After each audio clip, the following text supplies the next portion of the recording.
Alright, it has a time limit practically.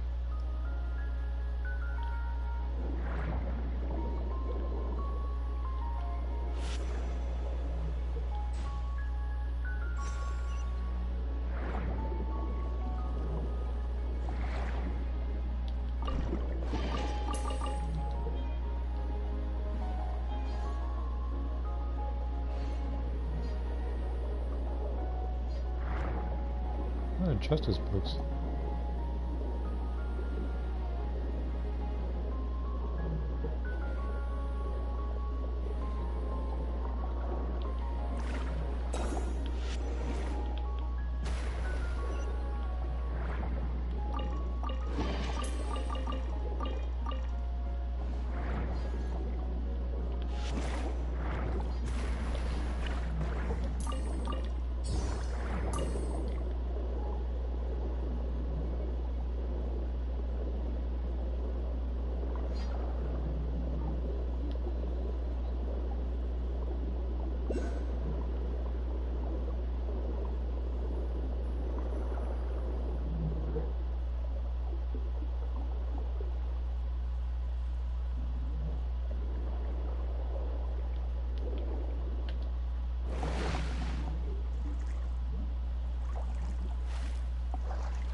I have zero clue what I just did.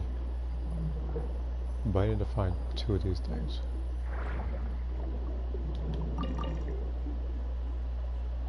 And somebody earlier came into my world asking for Navi materials. And once I find a picture of that particular thing, that's very likely I'll probably post it in the Genshin server.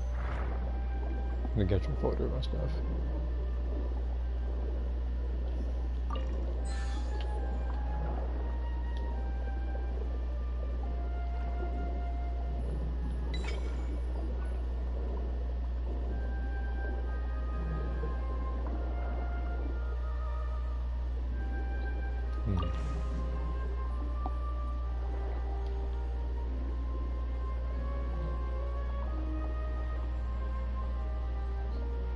Where's that one? Oh wait, no, I got you. Never mind, it's right here.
What's even the purpose of this thing then?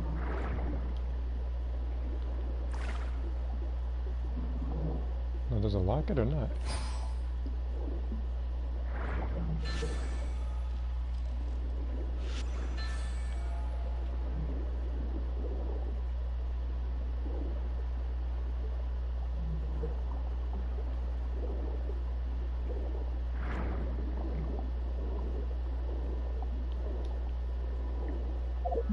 I'll think of that in just a second.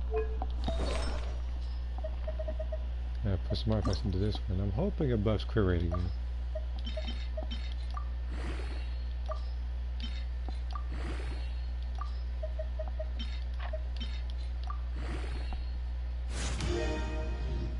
Recharge.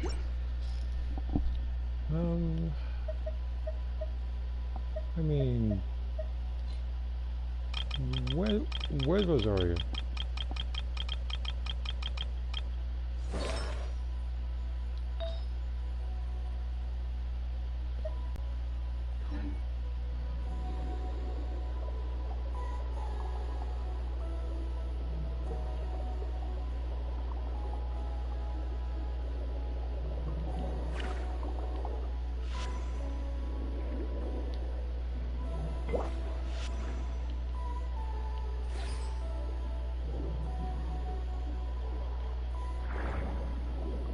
I gotta figure out what this does.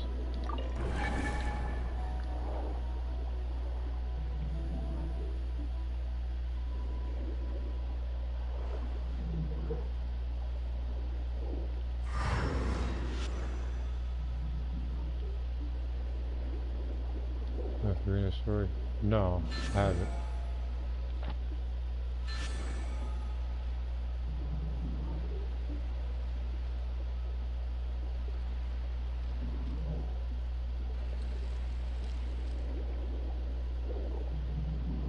I have to find a way to get this in there.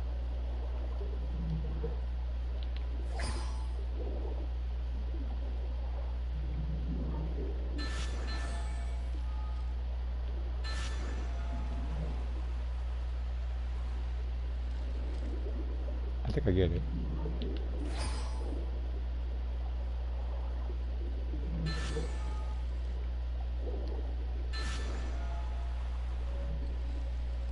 So you're supposed to get both of them in there.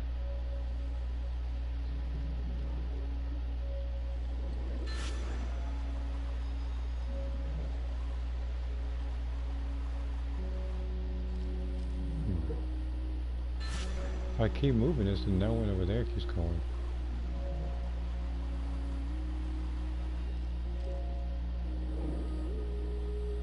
What was that?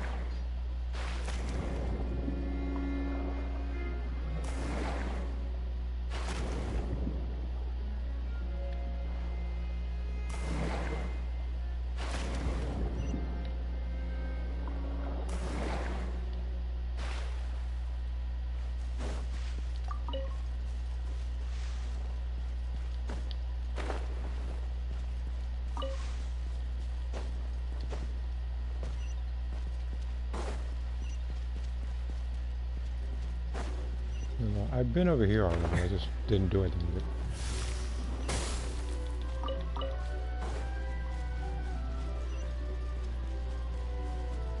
Oh, maybe. Yeah, I know what you're talking about. You're talking about the movie Dick Will or something like that.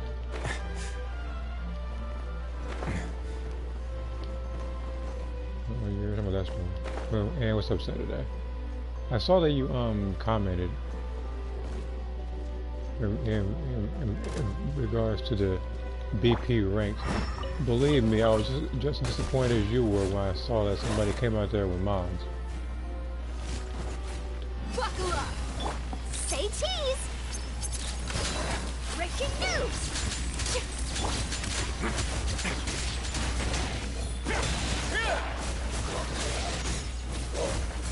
Now, had he lost, like, that would have been incredibly embarrassing. And I think 2 of the matches, I beat somebody, but the game said, like they had an error on registering the points, so as a result, I didn't get the points for the win. That kind of result is a bit annoying. But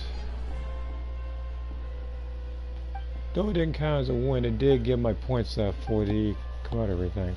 Which actually, I think only have like 3, if not 4 characters to go.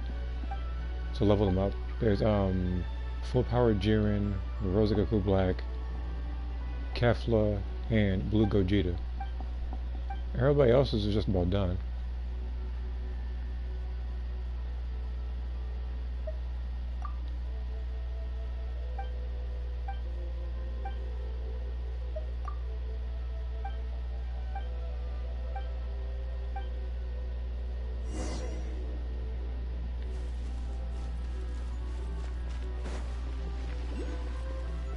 Yeah, like again, I was trying to do the world quest first, get a couple of points, and then I'm about to do the Furina story quest. Again, I slowed down a little because I was doing Xenoverse stuff. That and Breakers,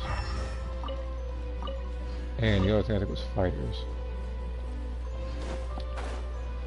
But now that again, now the Fighters, my baby thing is out of the way, I don't have to focus on that.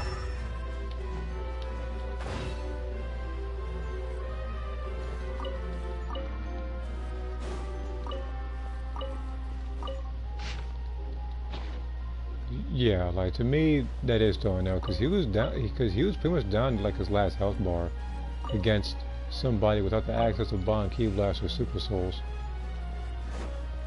That shouldn't happen.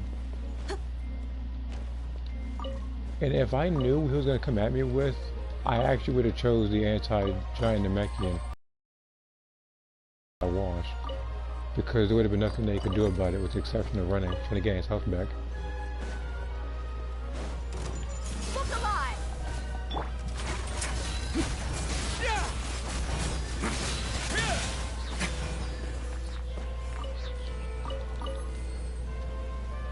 How to sleep at night? I wouldn't be able to tell you.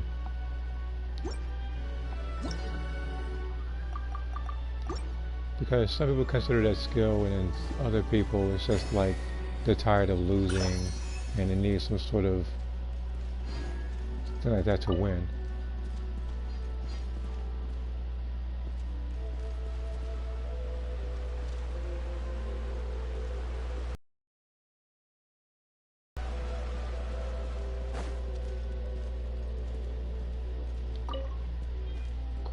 Call what?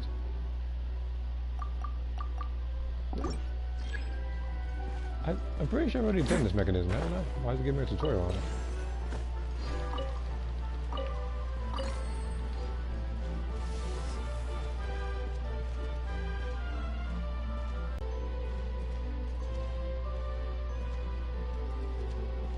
Beast Pusher Beam Cannon works.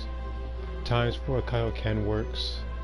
I think if you're close enough, I think Orange Piccolo's ultimate actually works as well. Like, I've never really tested it against a giant Namekian, but I do know that you can use that move for people using ultimates. So if someone tries to do something like Assault Rain and leave themselves open, you can do that move.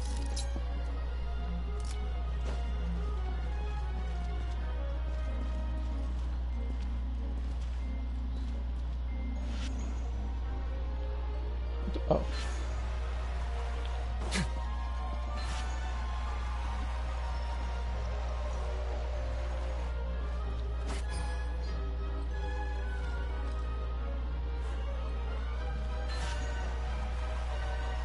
Okay, I'm supposed to lift this thing up and hit it again because it's going to drop.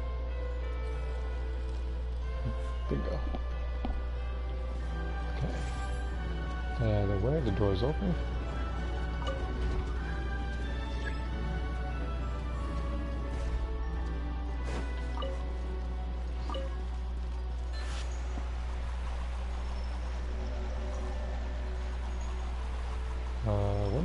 What the heck am I doing?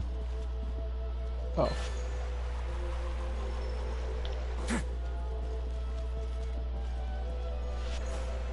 It's like a race or something.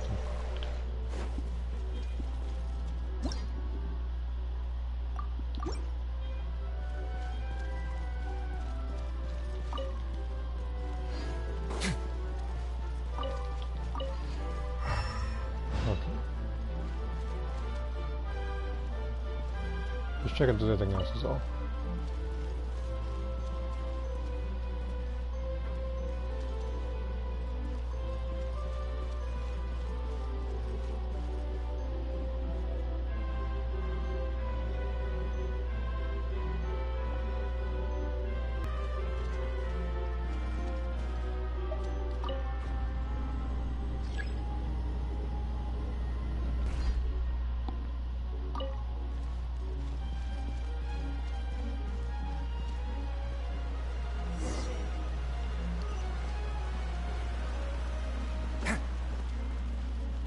Something above and below me. It might be below.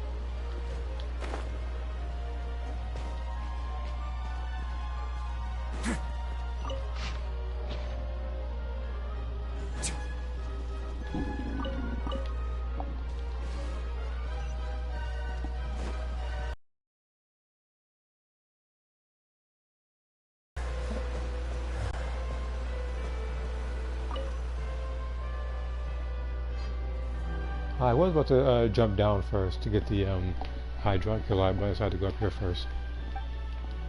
I can get that afterwards.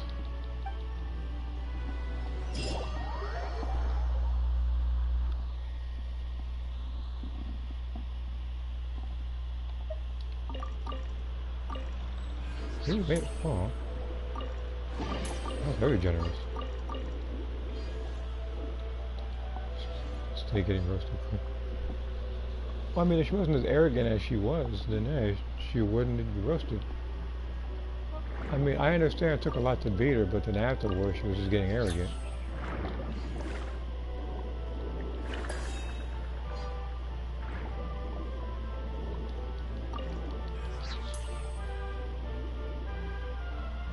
Okay, so if I'm gonna do this, I think it's below here.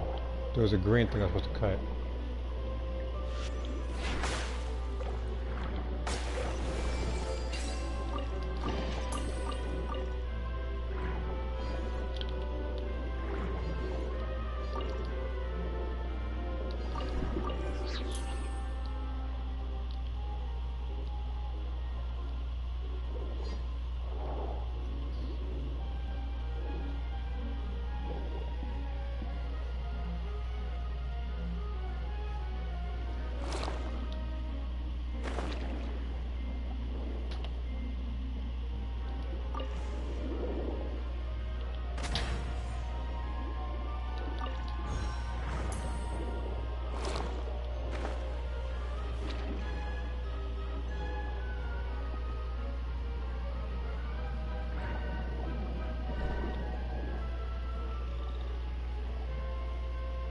Okay, so it's through the mirror.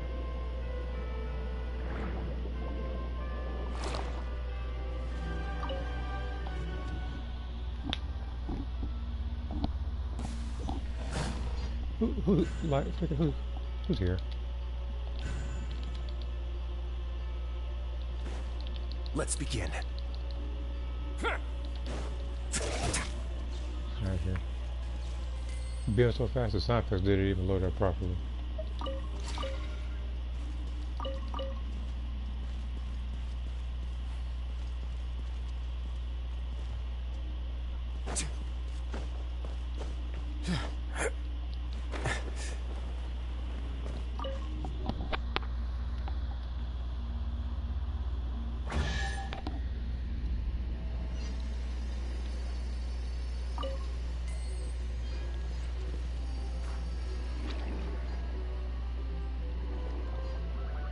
Wait, was that the place? This couldn't have been in it. I thought that was a different place. No, I guess that was it then.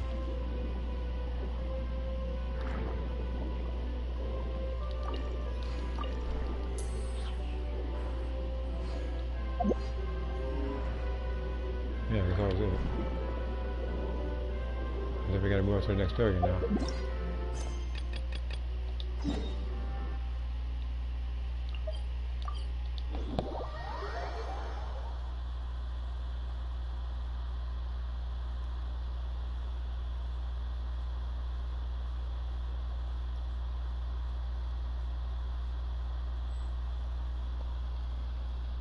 Also, I'm related to Genshin, but it's more so about Xenoverse.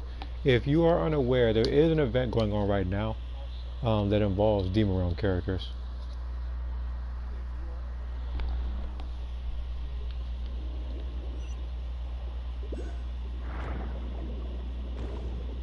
Something's aiming at me. I got a twist of dare.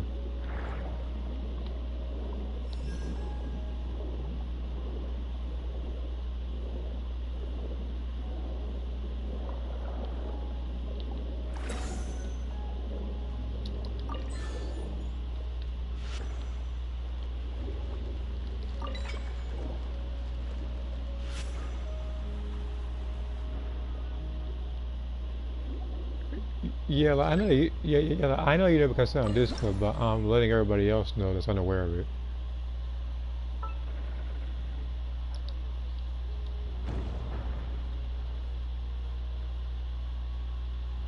So, oh, wait a minute.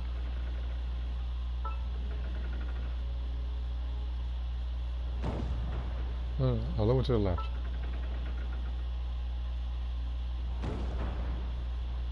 A little higher? To the left.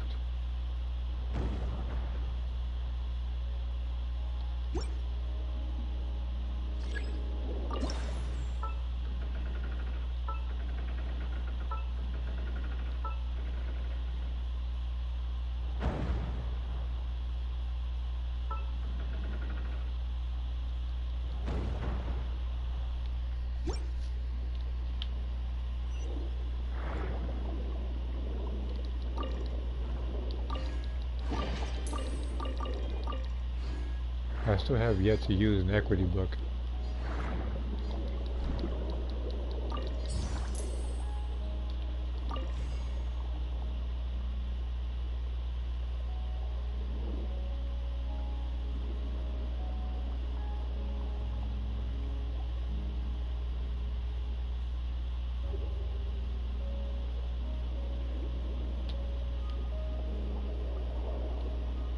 I'm trying to find the dark block.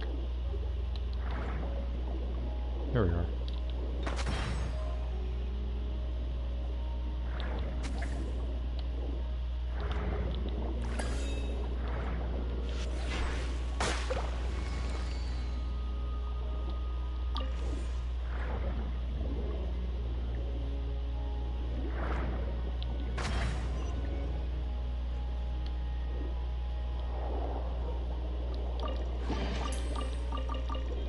Too bad ain't no doll I wanted to see. Well, I mean, because it's not a mermaid now. Closest one is Kokomi. And even then, she got freaking power cracked by Furina.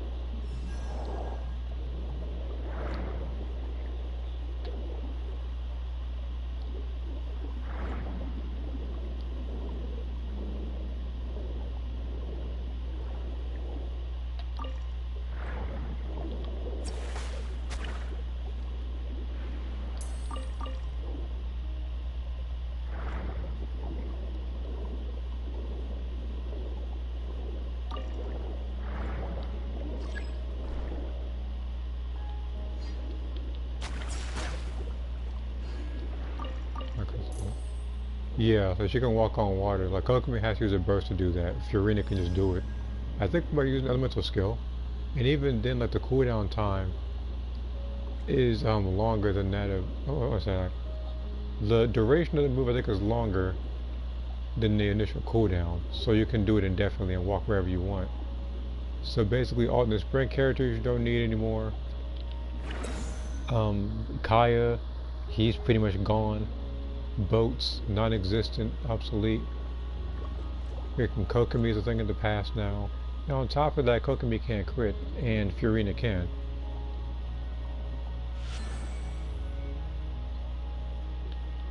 Wait, I think I just do. It's supposed to be pointing.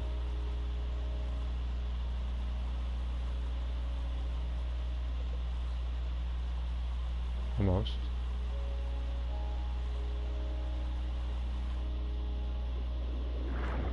Yep.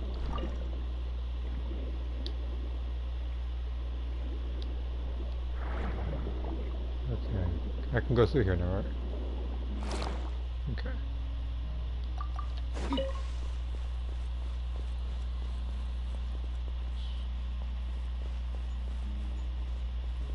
Well, at least I didn't want it. Okay.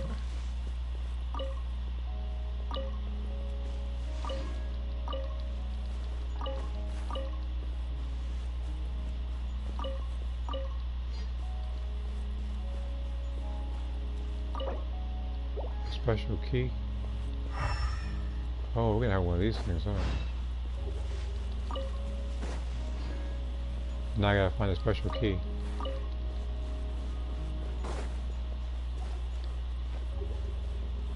It's gotta be in here.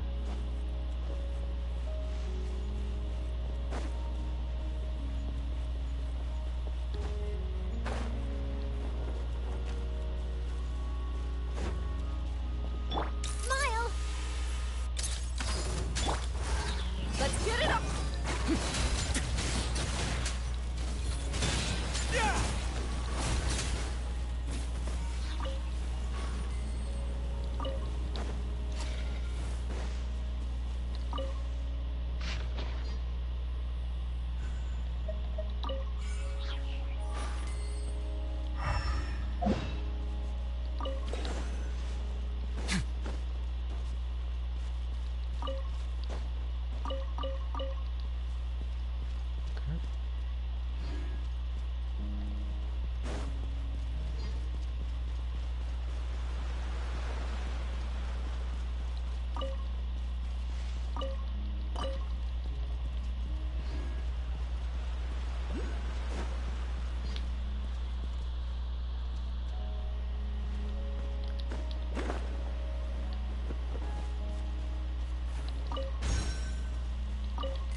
I might have to switch character for a little bit.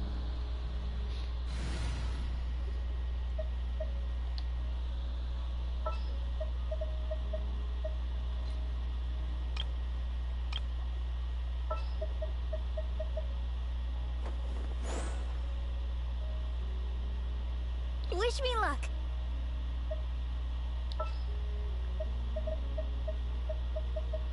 I'll bring my seasonings. That's it. You see her 2 callers. You'll get her. Don't worry. It's not like me with the what character do I say? Freaking Furina, because literally everybody has her but me. And I wouldn't be surprised if you were to do another 10 summon or single summon, you got her too. I wouldn't be shocked.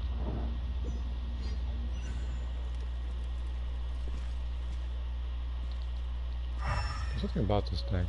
Buckle up.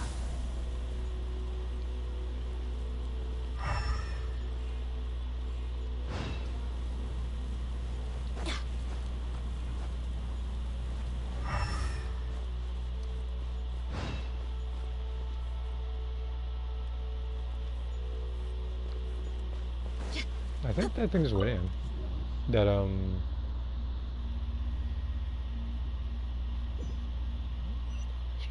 transparent fish looking thing.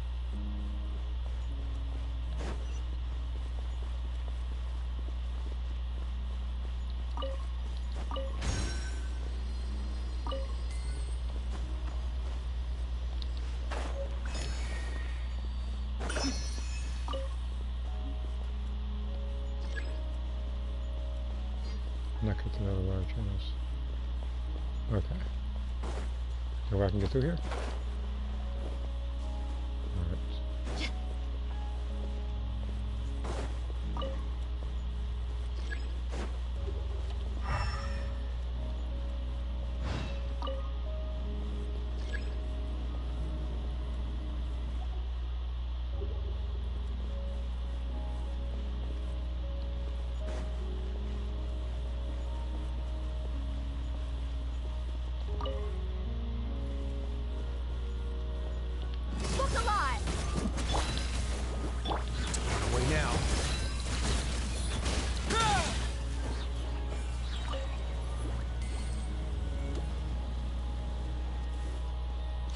with 2 power characters and that Goba Bear buff, he now has freaking 3,122 attack.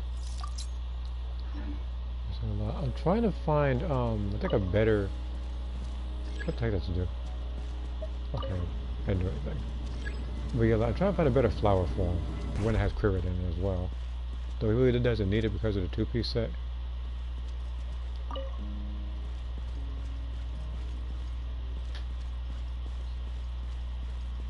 Actually, technically the 4-piece set. That's what I meant to say. So now I gotta find a way back up.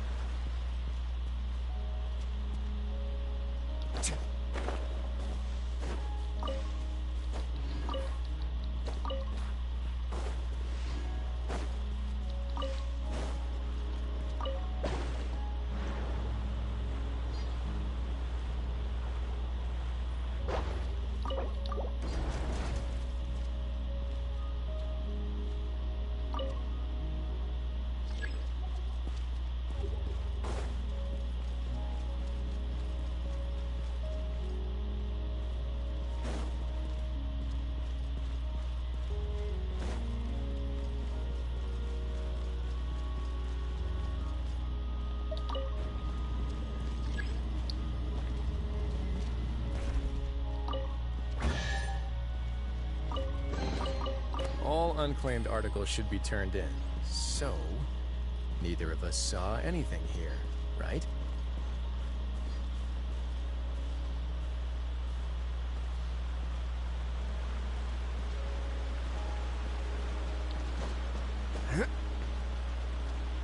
There's one more I'm missing. Which one? Over here.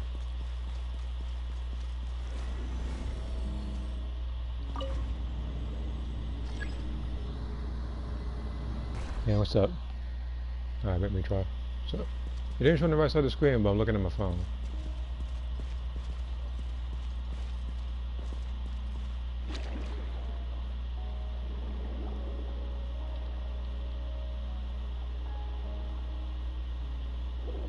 I have an issue? And what's that?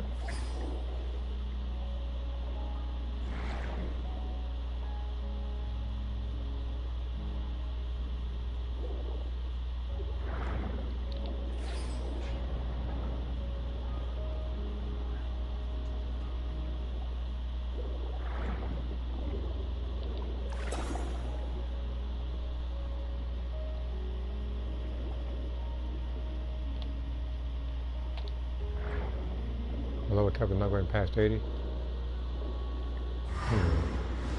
So you've already done the guru missions. Because after you do a couple of those, you should be able to talk to him.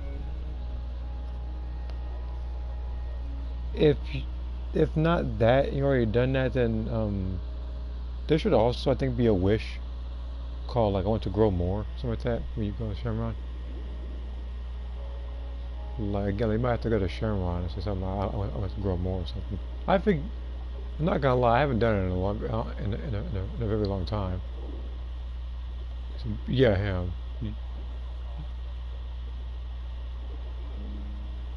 Like you need to go into the, like you need to earn, I think, Nail's trust much more so that he'll let you in to talk to him. But what's the point of this thing right here?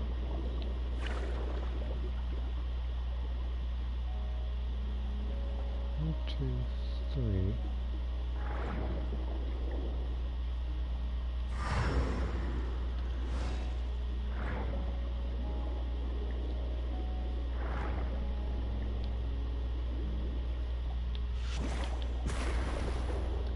Okay.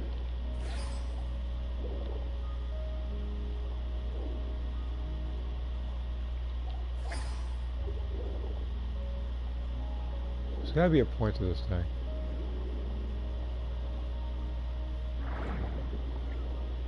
Unless...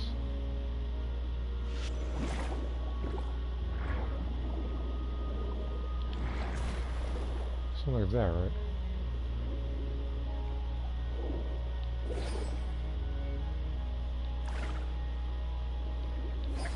Like, that's why this thing is there.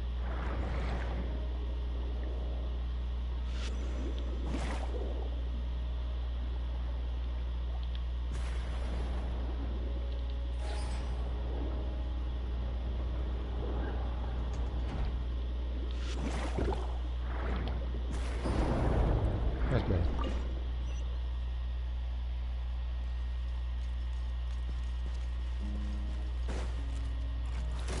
Nice and spiky. Let's dance. A moment, please.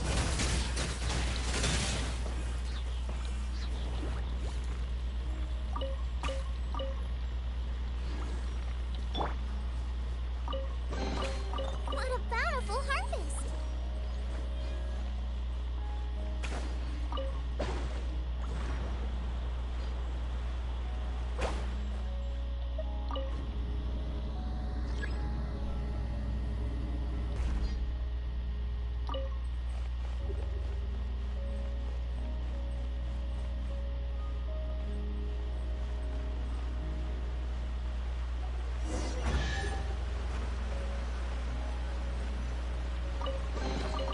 What a bountiful harvest.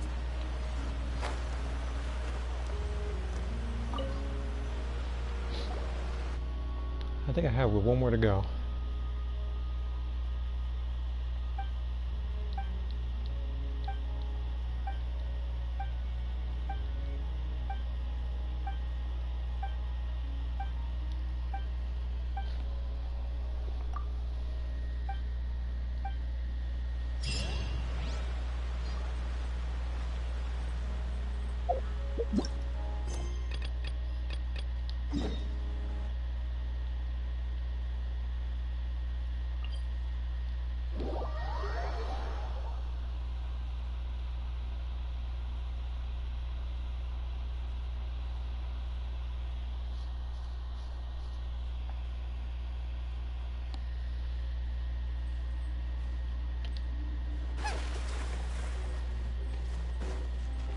Out of the frying pan, into the fire. Let's begin.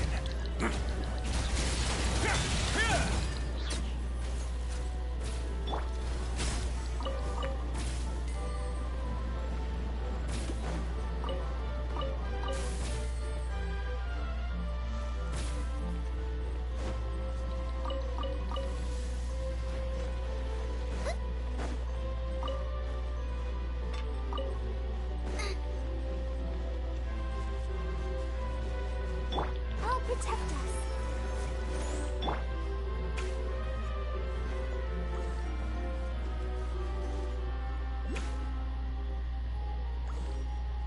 I think I did this one. I think I did this little puzzle already.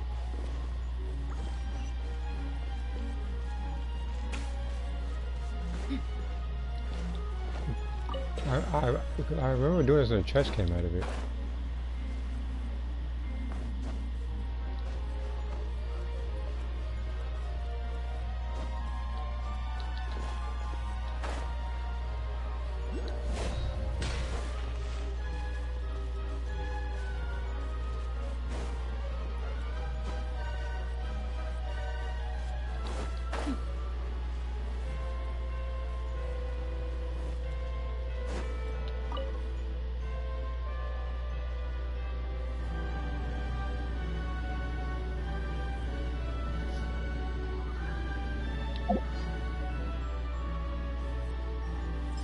Let's get it.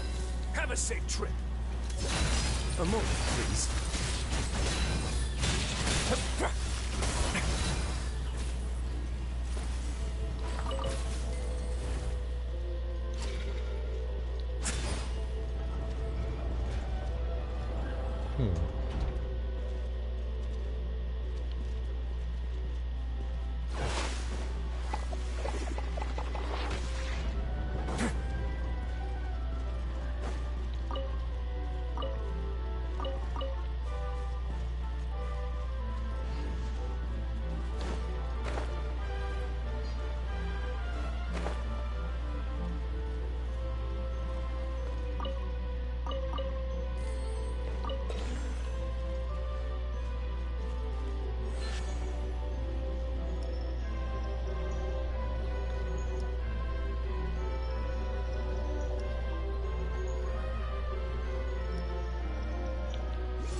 Let's begin.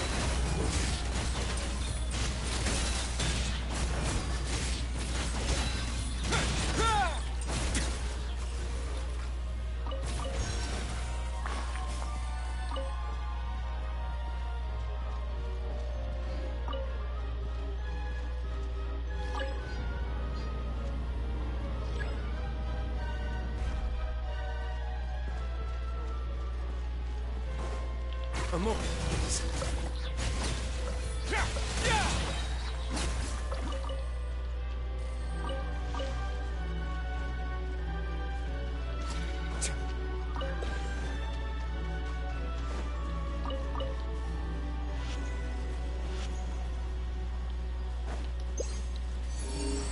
I'm gonna do that. Stay cool. Face your guilt. On the way now.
Nice and spicy. Love the shit. You're dead meat.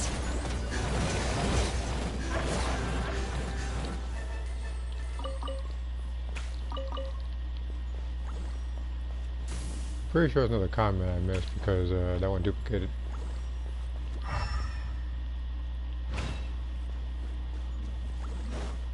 So I just came out of here, didn't I?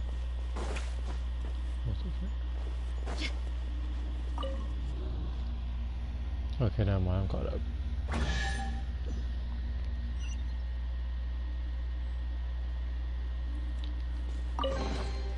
I call dibs.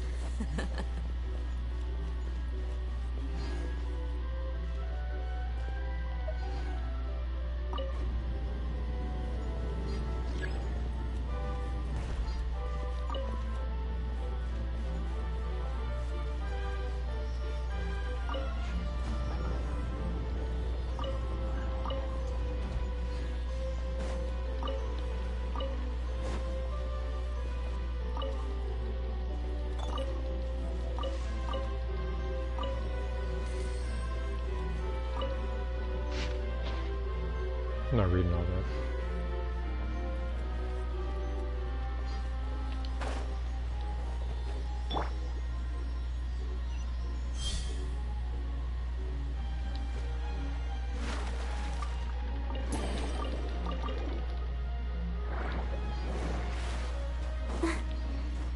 Let's dance.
Like, these two are fine. It's just the other ones that aren't.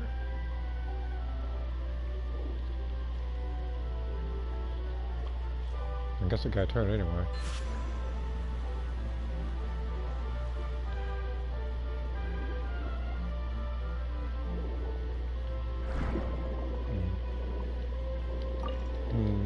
No.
I'm trying to find a way for these two to turn, because they won't.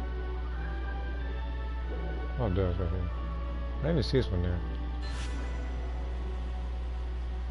Now I was turning everything on.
Let the show be.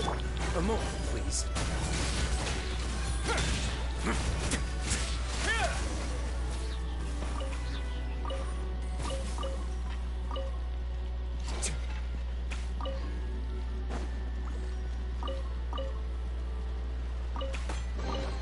I'd take it if I were you. I'm sure it'll come in handy.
Trying to find the hydroculi in here.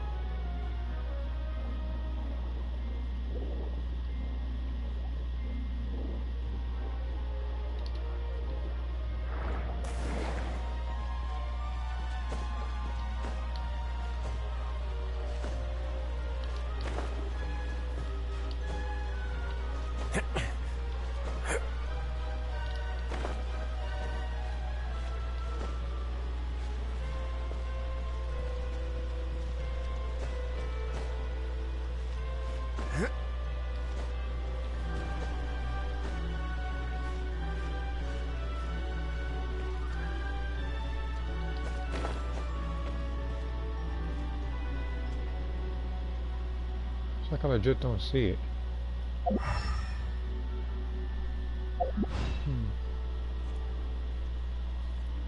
I'll search this place later for it.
What? Which paper?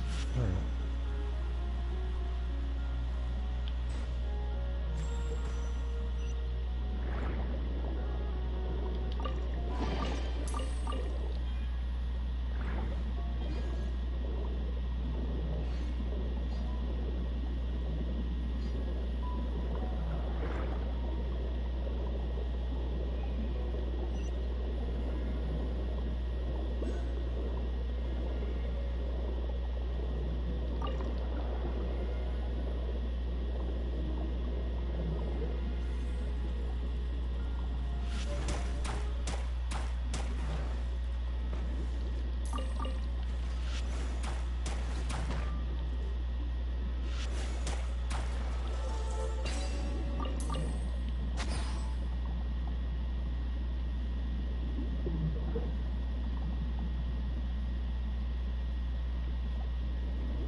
Probably no device in there.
Could have swore it's by the earlier bunker.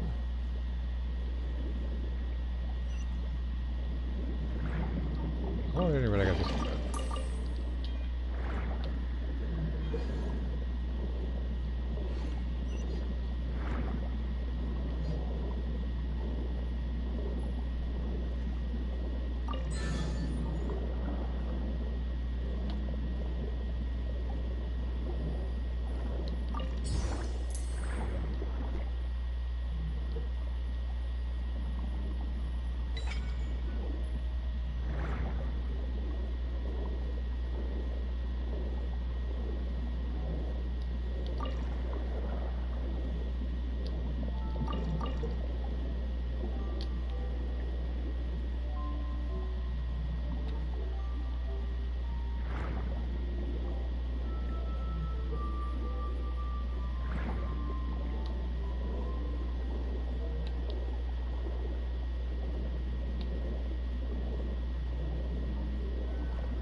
Not yet.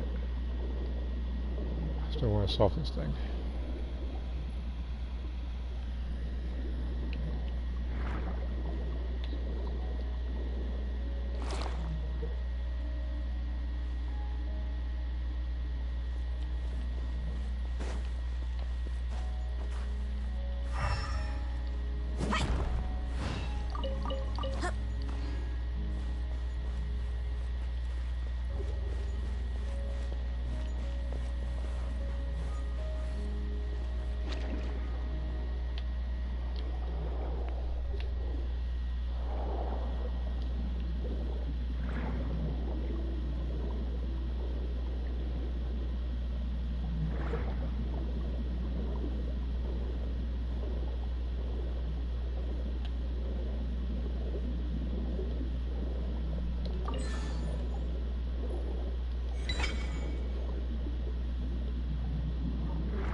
What else is there?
Well, if you don't condense all this in like 3-4 sentences, this could literally be condensed to Jacob trying to get the stuff first, but he hasn't solved this riddle yet. Do you see how fast it is?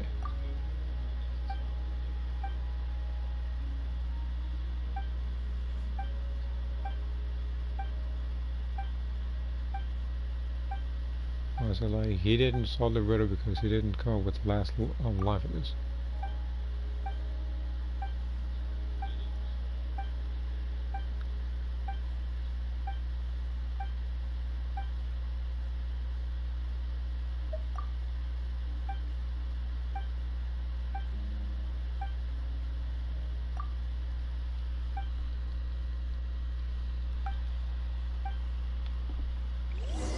Let me guess, he's already gonna be over here like an Uncharted game.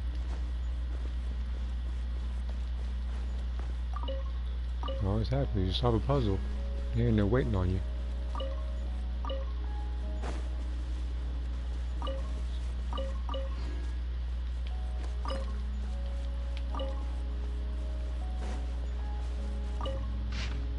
How good is this game? Me personally, I do like it. It is you do have to grind a lot though, but to me, it is a good game.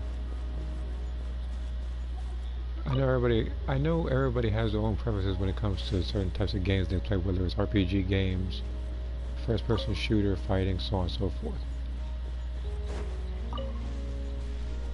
And the other thing about this game is that it's free, so I mean, like, of course, there's a lot of space right now though because all the updates have come out prior to this.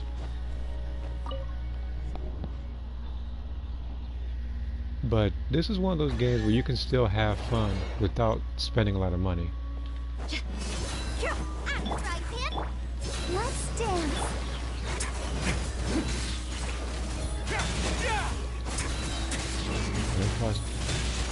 No, this game is no next box.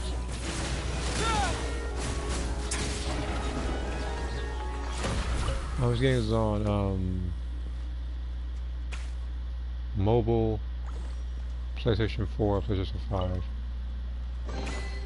All unclaimed articles should be turned in. So, neither of us saw anything PC, here, please. right?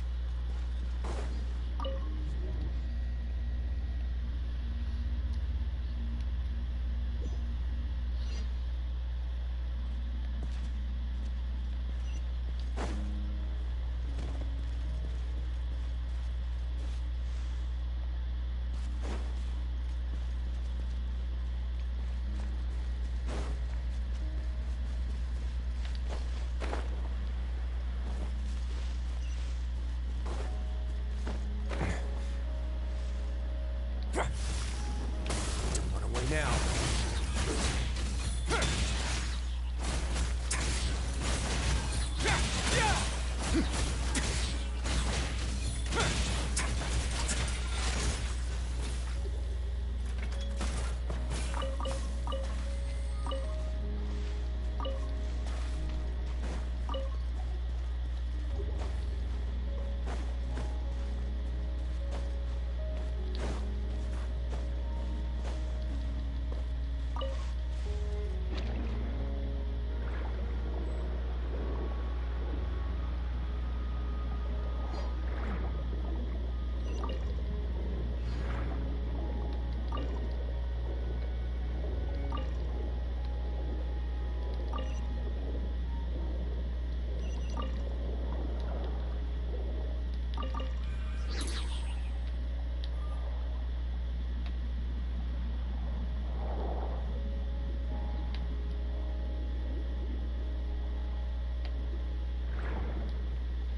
I'll protect us.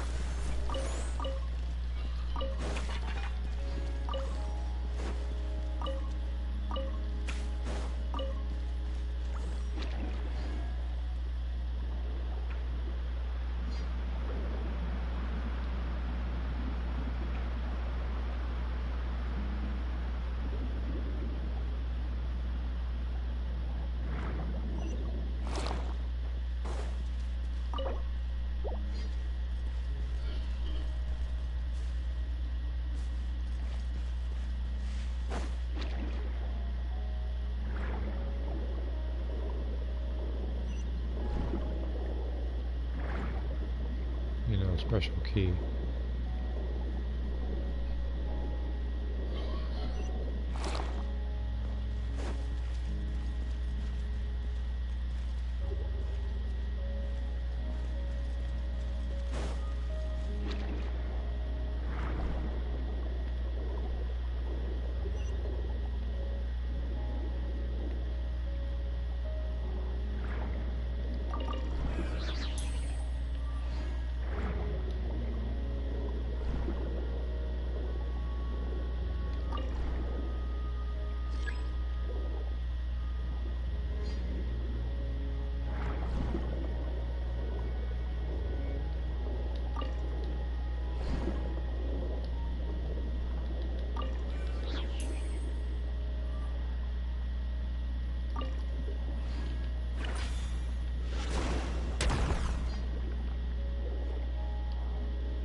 Maybe some selling some of this.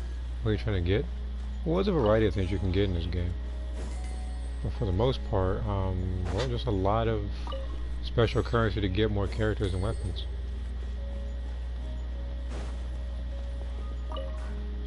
And that's a special key.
How is there a nose up here?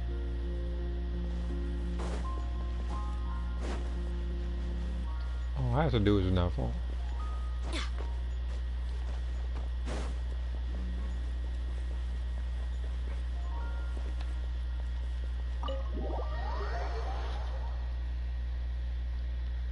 Yeah, I know I could have went there the first time, but I wanted to check if there was any additional treasure chests up here. Because even though I do have the treasure compass, I don't want to rely on it too often.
We can do freaking send Gardemox after me or something.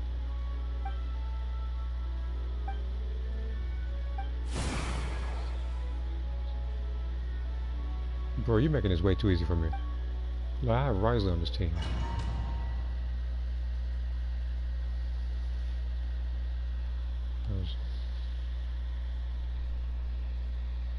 Like, you should have brought some. You should have brought the mini Geovishaps or something. Buckle up! Boba, get the... Stay cool. Face your guilt.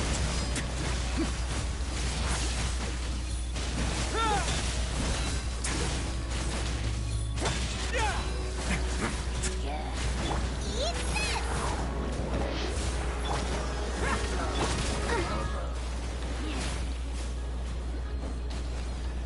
Let's dance. Go, Barb. Yeah.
Yeah, so he's dead.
There's more to this, huh? Alright, here's what I'm gonna do.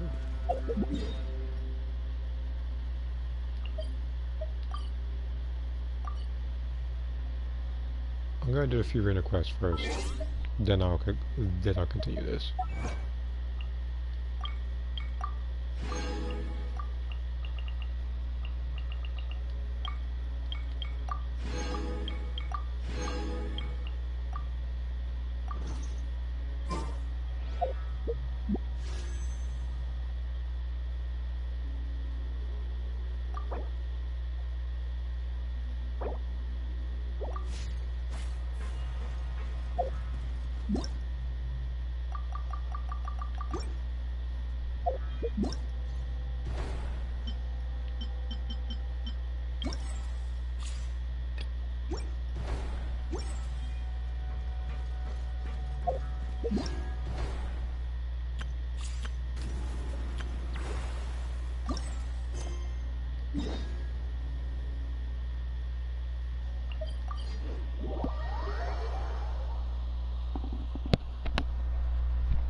And by doing this, I'm very sure I'm not 100% sure, I should be able to get an additional wish out of this. If not, then some Prima Gems.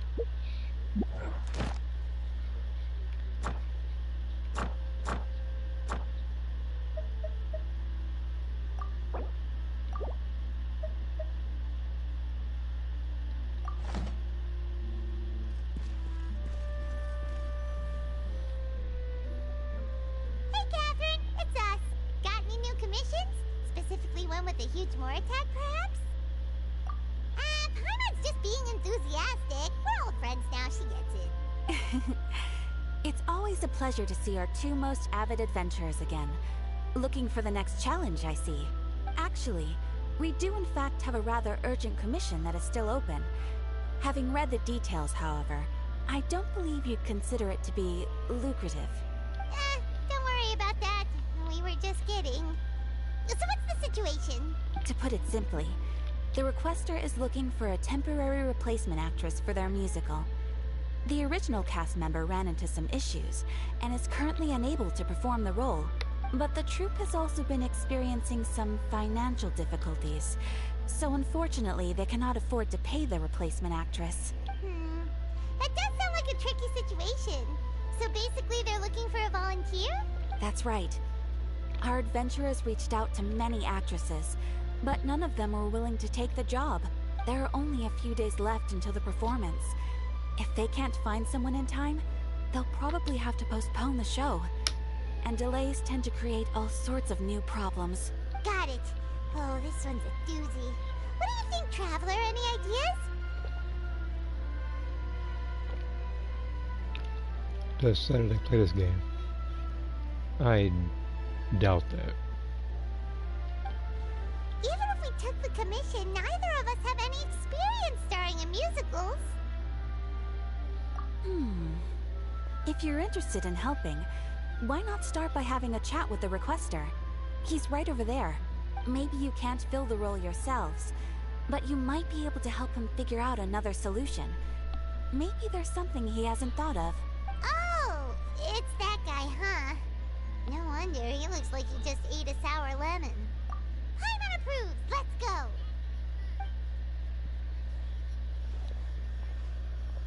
Hello there, are you the guy looking for a new actress? Wait, I know you two! Are you really willing to act in my musical? Wow, sounds like we're pretty famous in Fontaine already. But to answer your question, neither of us have any experience in musicals. But we heard that you're in a bit of a bind, so we figured we could at least try to help you think of a solution. Ah, I see. It's okay. I knew that asking for a volunteer was a long shot. If we can't find someone to step in, we'll have no choice but to cancel the show. It would be such a shame. That's the thing. We're not some high-profile theater troupe, just a group of amateur enthusiasts. All our sets and props are very crude. We're grateful enough just to get an audience, never mind ticket fees. If we had a way to make this profitable, things might have turned out differently. But now, it looks inevitable that we'll disband. Disband? You're splitting up the troupe? Oh, I guess the lady at the Adventurers Guild didn't tell you? Yeah, this is supposed to be our final show together as a troupe. One last show. And after that, we go our separate ways. So we were really hoping to end on a high note. Nobody wants things to just fizzle out. Not after all the time and effort we've invested into it. Yeah, the leading lady, in fact. She's been dealing with a chronic illness ever since childhood, and unfortunately, it flared up again recently. It really drains all her energy, so she's in no state to perform. The show just won't be the same without her. But for everyone else's sake, I still hope we can find a way to hold the performance on schedule. Got it. We have a clearer picture now. Let's see if we can come up with any ideas. What if we sponsored the show? Traveler, how much more are you carrying? Please, there's no need to go that far. I wouldn't feel right asking such a huge favor. And I can't promise that we'd ever be able to pay you back. Good point. If the actress just goes through the motions for the Mora, that's not exactly rescuing the show. We should find someone who will put on the best performance possible. Oh, wait! What about... you know who? That's how you know we're the best of partners. Anyway, she should have all the free time in the world right now. She's really good at performing, and she was once super popular with the crowd. Performing in a musical should be a piece of cake for her. Who are you thinking of? Sounds like someone famous. Her? You're... That was a joke, right? Nope. Paimon doesn't actually know if she's performed on stage before, but Paimon's pretty confident that she'd be really good at it. You're not wrong there. She has actually performed in a number of big-name shows before. They were one of the reasons she was so popular. But even if she's no longer the Hydro Archon, it's not like she's suddenly a commoner. She's still an idol to many people in Fontaine, including myself. I just think Lady Furina might feel a bit out of place in an amateur troupe like ours. Well, yes, but...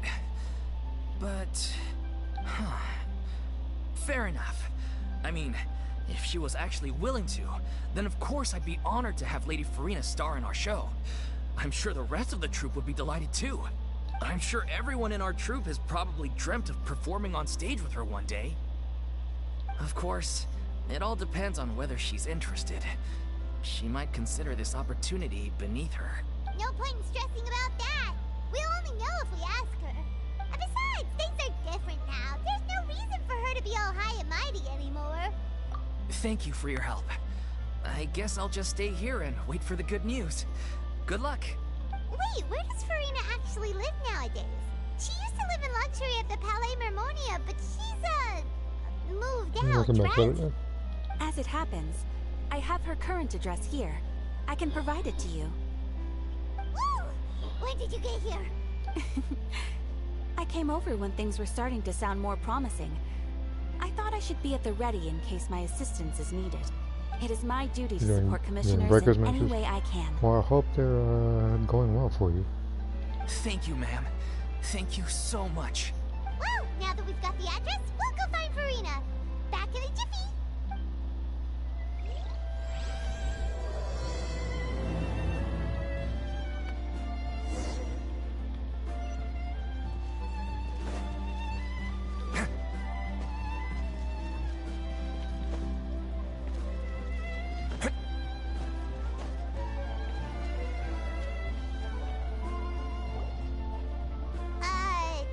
Did Catherine really give us the right address?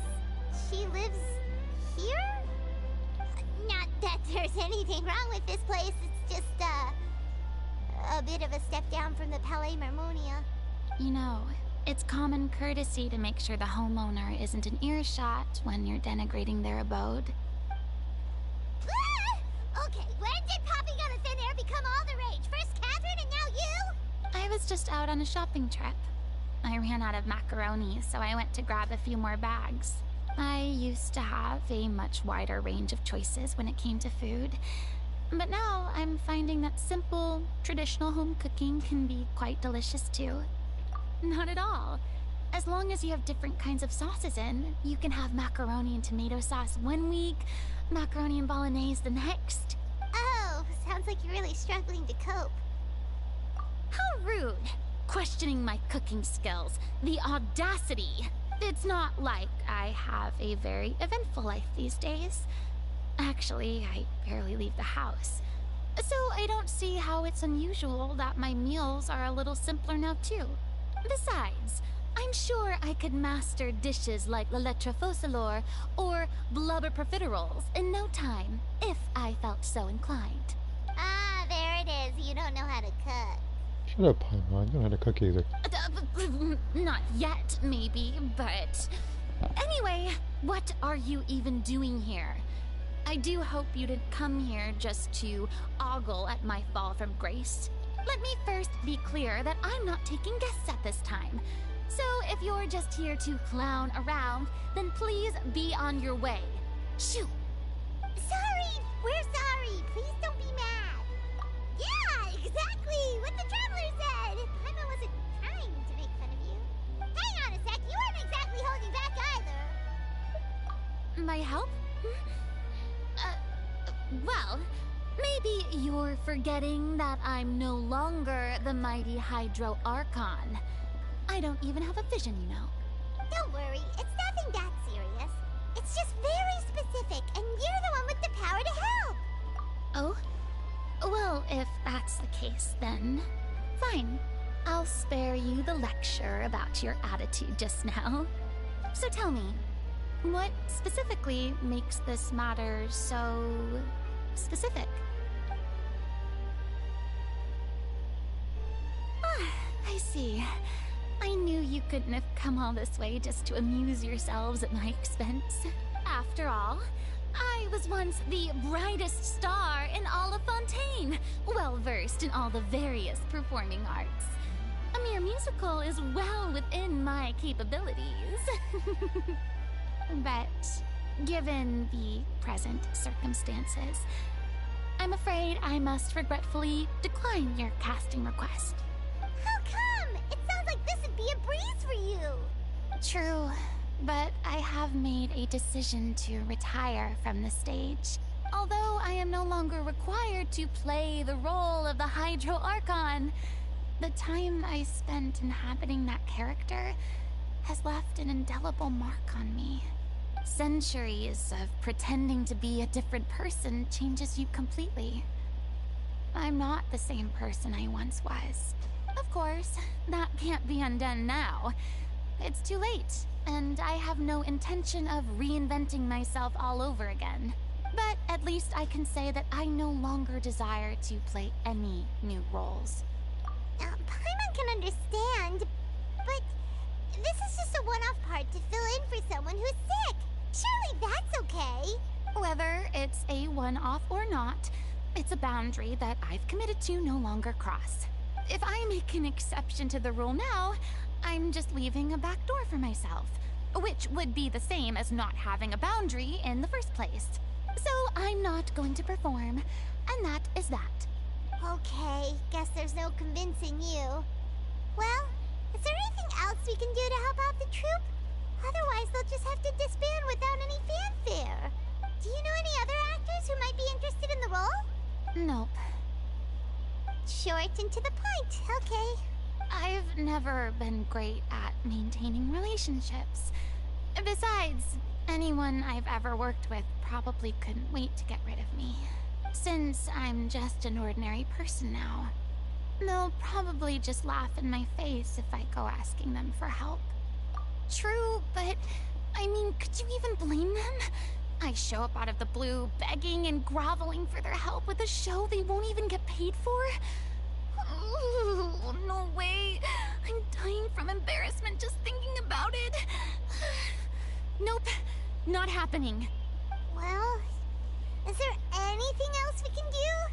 This performance really means a lot to the guy we're working for. Have I not made myself clear? You're barking up the wrong tree. I don't want this job, nor do I know of anyone else who would. Sorry. I didn't mean for that to sound so harsh. I wish I could help, really. But if I thought I had the answer to this problem, I would have said so by now. It's all right, Furina. Paimon just wanted to make sure we tried everything.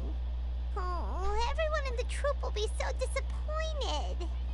Yeah, I guess that's all we can do now. All right then, we'll see you around, Furina. Toodaloo to you too. I'm going home to take a rest now.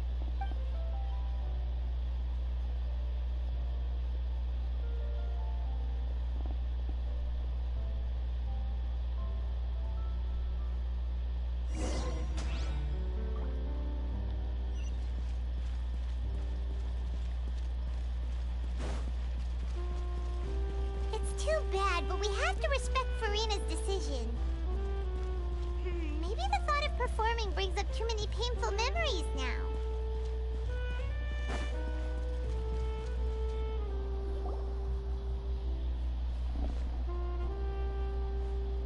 Huh?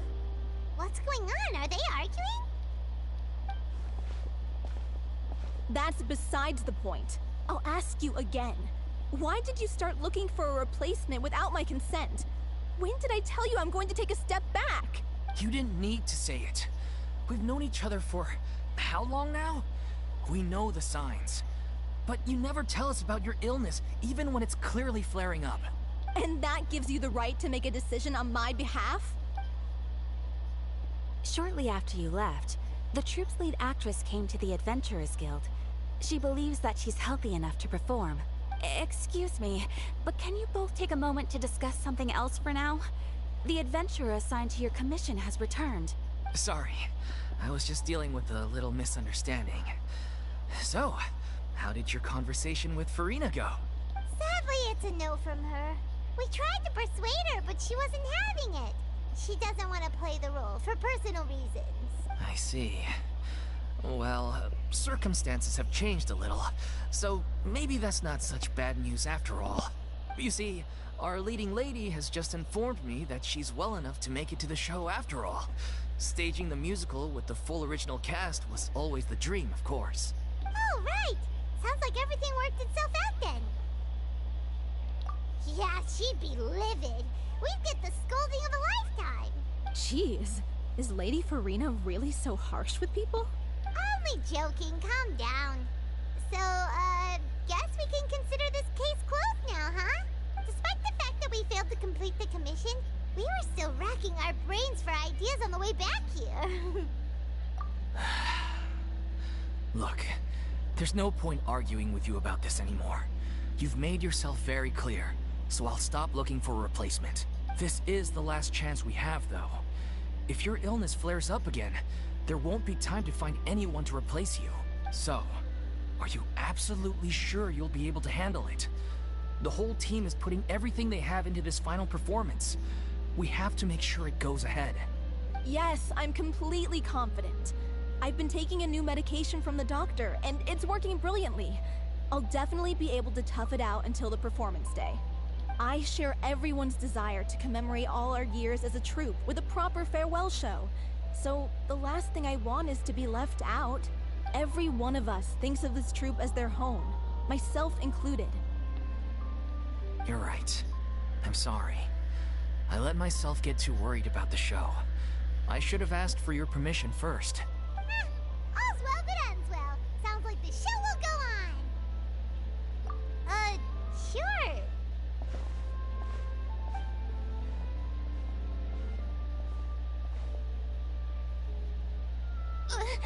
Hey, how did you... I was just passing by because I realized I forgot a couple of items on my shopping list. All right, I'm coming. No need to drag me.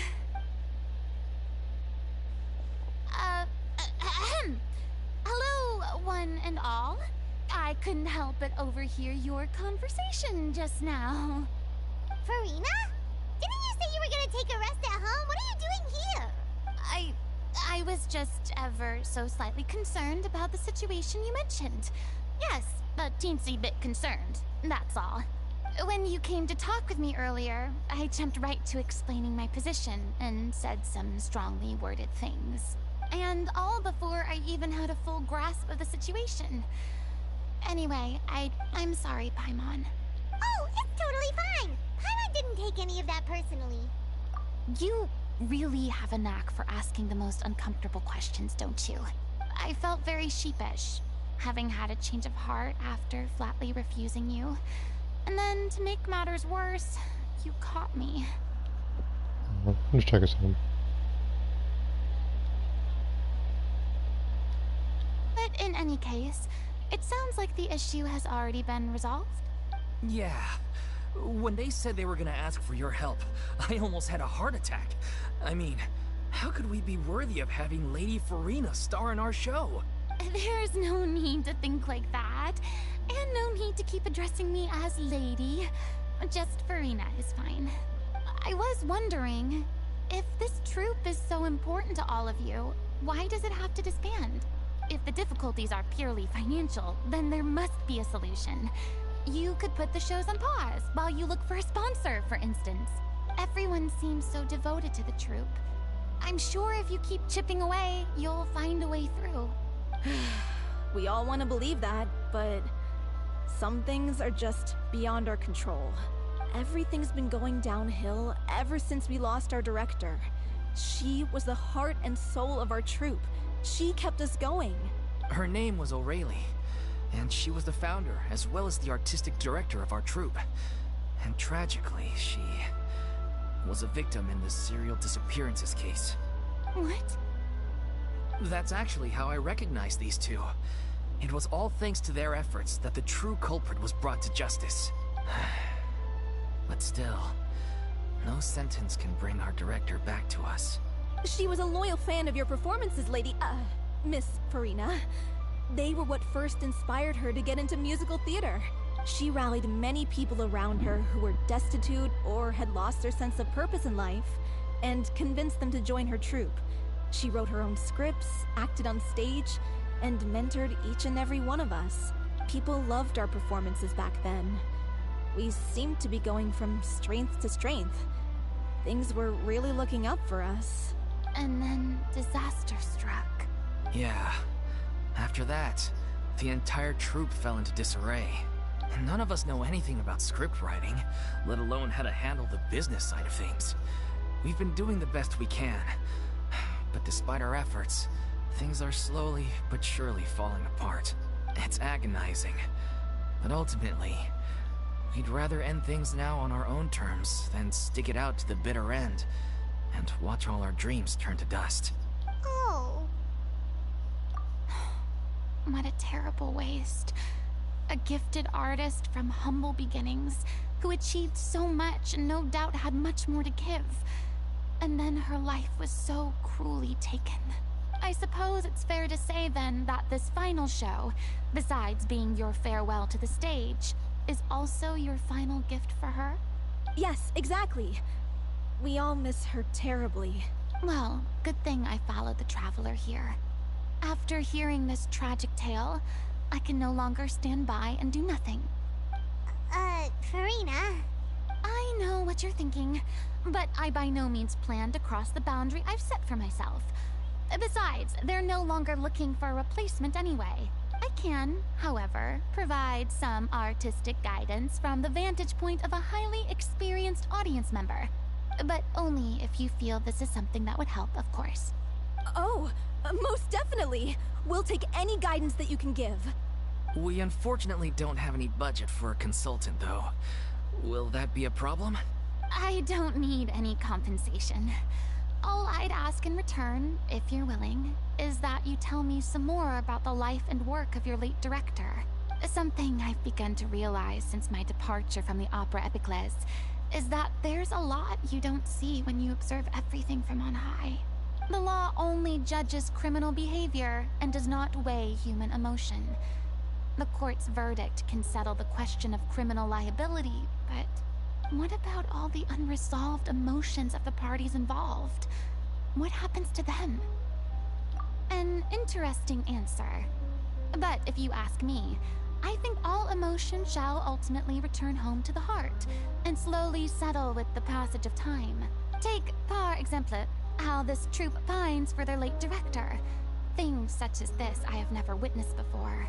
And so I should like to observe, perchance to understand. Huh. Still a fan of your old dramatic monologues then, huh? You just want to get back in on the action, don't you? No. This is a completely different situation. Pearls before swine. The name's not Swine, it's Paimon! Would you be willing to join me? Come on, take a break from adventuring to listen to a story. Thank you all so much. Our director was a huge fan of Miss Furina's performances, as of course we all are. Alright, follow me. We'll go to our usual practice space. Please excuse the size.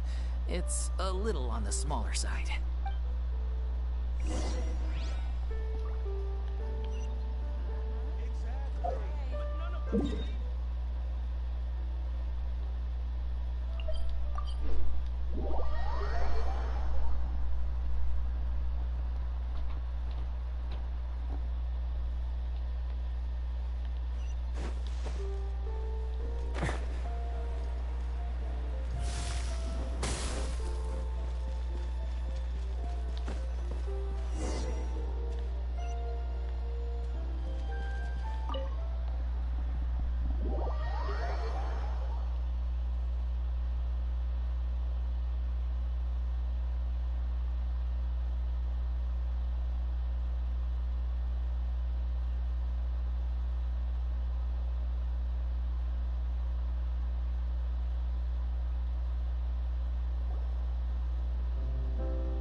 Lady Furina?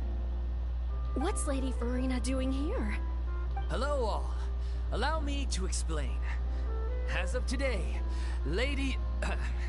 Miss Furina will be supporting our production of The Little Oceanid in the role of artistic consultant. These two over here are the ones that made it possible. They kindly reached out to Miss Furina on our behalf. I'm sure they need no introduction. You bet! That was the trial of the century! You helped bring our director's murderer to justice. We can't thank you enough. Oh, please don't mention it. We're just here to join in on the fun. So, you were saying The Little Oceanid? Yeah, that's the name of our final show. It's an unfinished script left behind by our director. One of our greatest regrets is that she never got to complete it. So, if we can bring it to the stage and make it a successful show, we can all take some solace in that. Wait, but if it's not finished, then... Yeah, we've been battling issues on every front trying to realize this dream. Anyway, let me give you a quick summary of what the story's all about. The protagonist of the story is a young Oceanid who transforms herself into human form, despite the protests of her family. Why does this remind me of Little Mermaid? She longed to live just like any other human. And sure enough, she found friendship and even love. Everything seemed perfect. But one day, her true identity was exposed, and her world came crashing down around her. So far, so good. A classic tale. What happened after that? That's one of the issues we've been trying to deal with. Unfortunately, this was as far as the director got with her script. We need a proper ending so we can bring this musical to the stage. But people have different opinions on which direction to take it in. We still haven't decided between a happy ending or a true-to-life tragedy. By true to life, you mean the director's sudden disappearance? Yeah, like they say, truth is stranger than fiction. But then there's the question of whether we really want to use the stage to pass our raw pain onto the audience. Exactly. A lot of the time, people come to watch a show just hoping for some light entertainment. We have to consider their emotional stake in this, not just our own. And one last thing. We're still waiting on confirmation from two of our main actors. The first is Paulo, who plays the protagonist's lover. He's locked himself away to focus on writing an ending for the script. But the deadline's passed, and we still haven't heard from him. The other is Villemont, who plays the main antagonist. He took the director's death pretty hard. Hasn't set foot in the city since.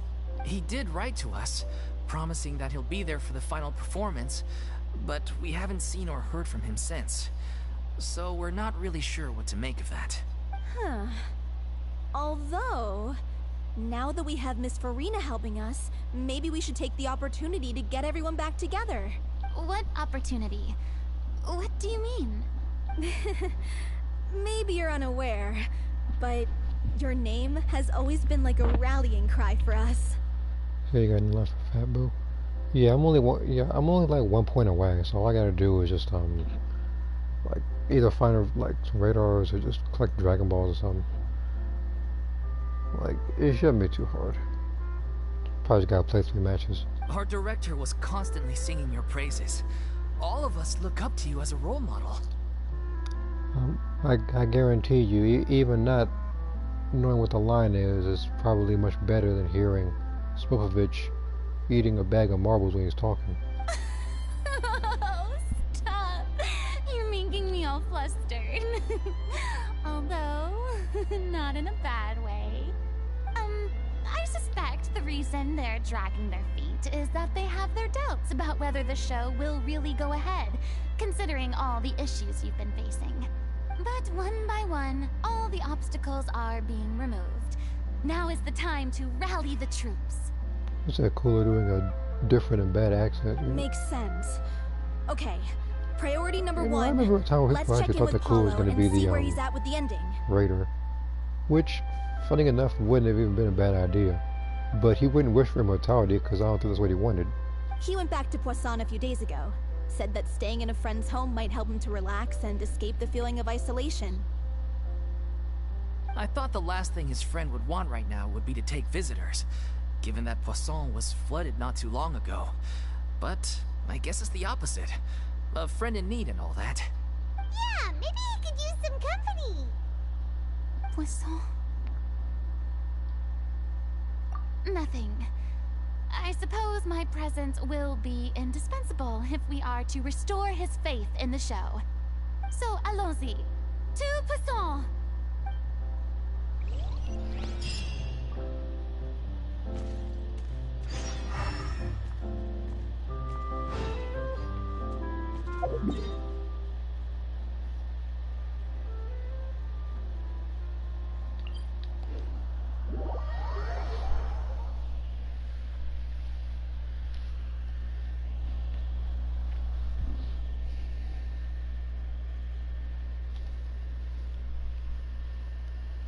Now all they need is a second voice line for Larvacell. Because if I hear once I revert to an egg one more time, I'm gonna lose it. Which hasn't really been the case in a while since Broly's been out. It's usually been Broly and Frieza being the raiders of choice.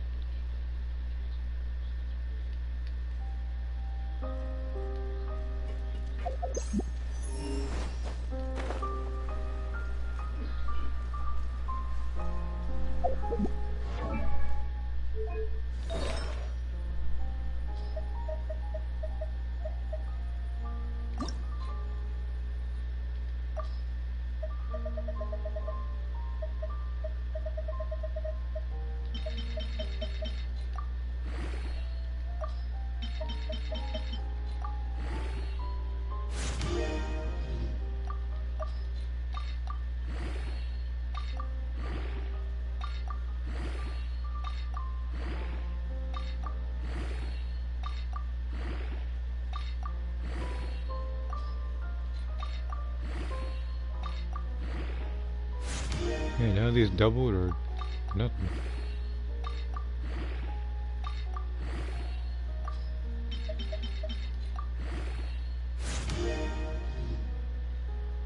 Number one time.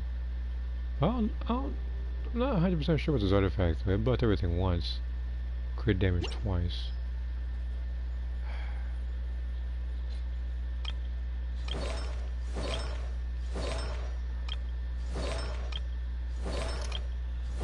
I doubt there's an ice character I had that skills off of health like that.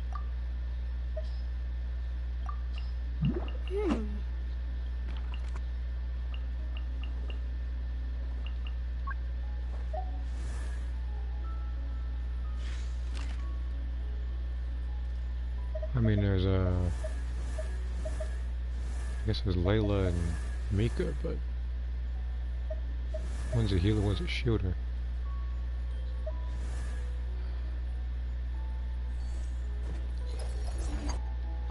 I'll take on it. If I get a better artifact, then I'll put that particular one into the new existing artifact.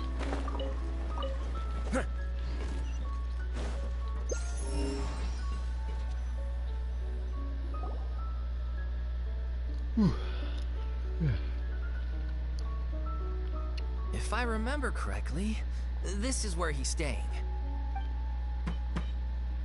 Who is it? It's me. Is the script ready? You came all the way here for that? Alright. Forget that for now. Just come on out. We've got some great news. Nice try. Look, just give me some time, okay? I'm just wrapping up this last part of the script. I'll be out once I'm done. Okay then. Looking forward to your masterpiece. So, as expected, he's missed the deadline. The ending is one of the most important parts of the show. Even once he's done, it isn't final until we've all had the chance to read through and make sure we agree on it. Someone told me they'd just seen you in Poisson. I assumed it was a case of mistaken identity, but sure enough, here you are. And Furina, too. I was wondering if we might run into her. So, you're here for Palo? Looks like you could be a while, so feel free to take a stroll around town in the meantime. I've made all the arrangements already. Oh, it's okay. We can just wait here. Thank you for being so considerate, Miss Navia. That sounds wonderful. We'll take that stroll. Get over here, you! How oblivious are you? How are things in Poisson now?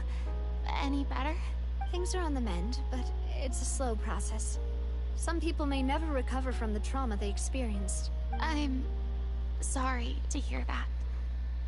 I wish there was something I could do. Please, must our conversations take such a depressing turn every time we meet? We all have painful memories, but we don't have to let them cloud everything we do. And if you're trying to make a new start, perhaps it's best if you don't bring up the past all the time. Thank you for your words of comfort. You make a very good point. But for now, at least, I think I should stay with the way I'm feeling for a while longer.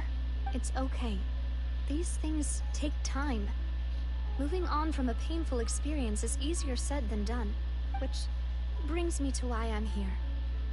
I thought you should probably know that not everyone here is ready to forgive and forget after the Hydro Archon's inaction in the face of catastrophe.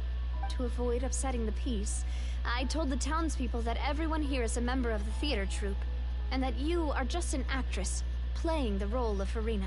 It's not a perfect solution, but hopefully it means you won't have to lie low while you're here. That's so thoughtful of you, Navia. Well, what do you expect? I am the courageous and considerate president of Spina di Rosula, after all, like my father before me. Anyway, that was all. Look after her now. Off we go then. Let's take a look up there. I don't have any friends that I can be frank and honest with, so maybe she's right. You're the closest thing to friends that I have.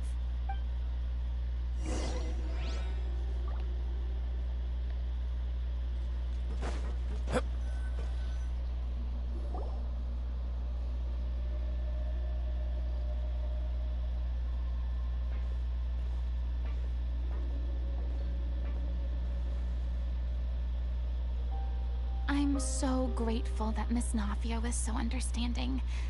To be perfectly honest, I didn't know if I was ready to meet her. It's always easiest to just run away from your problems. But that never fixes anything. You can't get around the obstacles without facing them. So that's why you were nervous when they brought up Poisson. Yeah. I'd be lying if I said I wasn't scared of coming back here. Still, I felt it was something I had to do.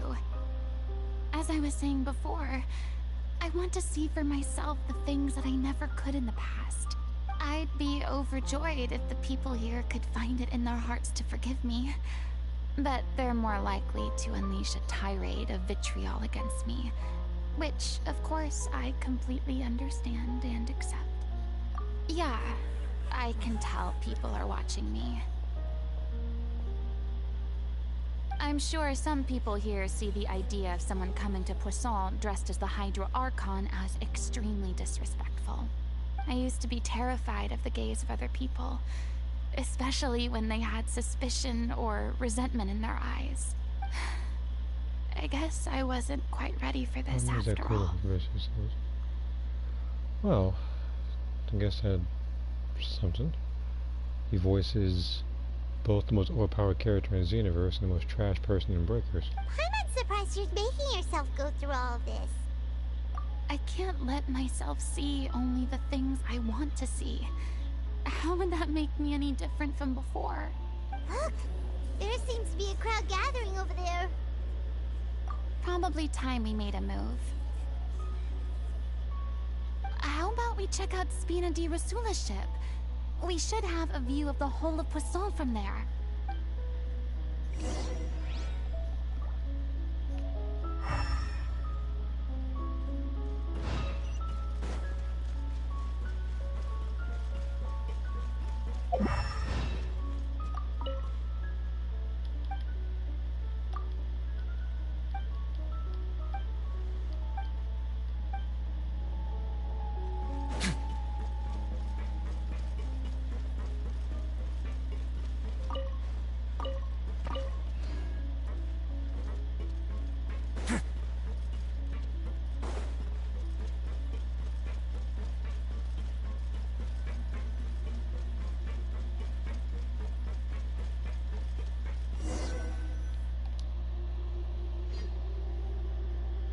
I'm sorry. You probably just wanted a relaxing stroll, and here I am dumping all this heavy stuff on you. We don't mind. It's actually refreshing to see a different side of you. Great. Well, I appreciate your company, so please don't disappear just yet. I don't know whether you can tell, but the years of suffering and loneliness aren't the only reason I have a hard time facing up to who I used to be. As I stand here by the ship, I can't get the images of the rising water out of my mind. One after another, people were taken by the water.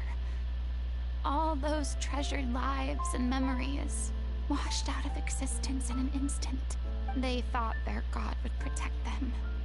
They had absolute faith that when disaster struck, a divine power would save them from harm. And all the while, I played my part to perfection to convince them that was true. But then the floodwaters finally came, and the Hydro Archon did nothing. You shouldn't look at it like that. You were only doing your duty. I've had to go through so many moments like that for the sake of protecting the truth. As time went on, it got harder and harder to bear, and I became more lonely and isolated. Eventually, I realized I had nothing left except the truth. I became terrified of completely failing in my task, and was haunted by the thought of being left all alone, weeping on my throne. Fortunately, we were able to avoid the worst-case scenario thanks to the help of heroic individuals such as yourselves. Everyone rose to their responsibilities, and I finally regained my freedom. But on some level, freedom also means no longer being needed. I have no further use to people. Paimon would have never imagined you'd see it that way. Reward? I guess so.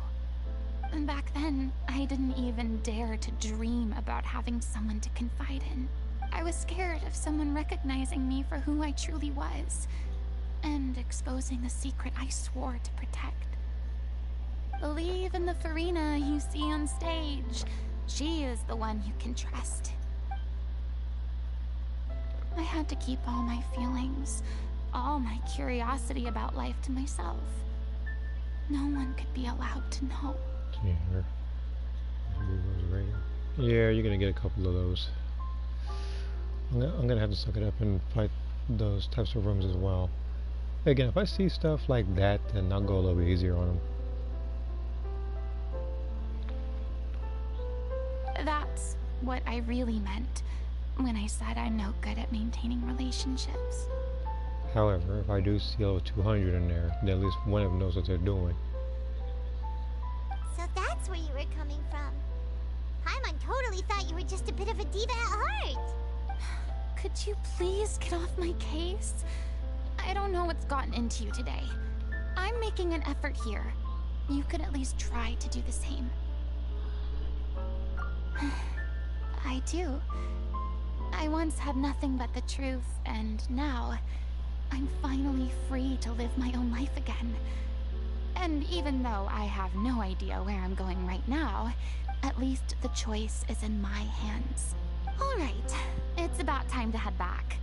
Paulo should have finished the ending by now. Sure. Okay, let's head back and check it out.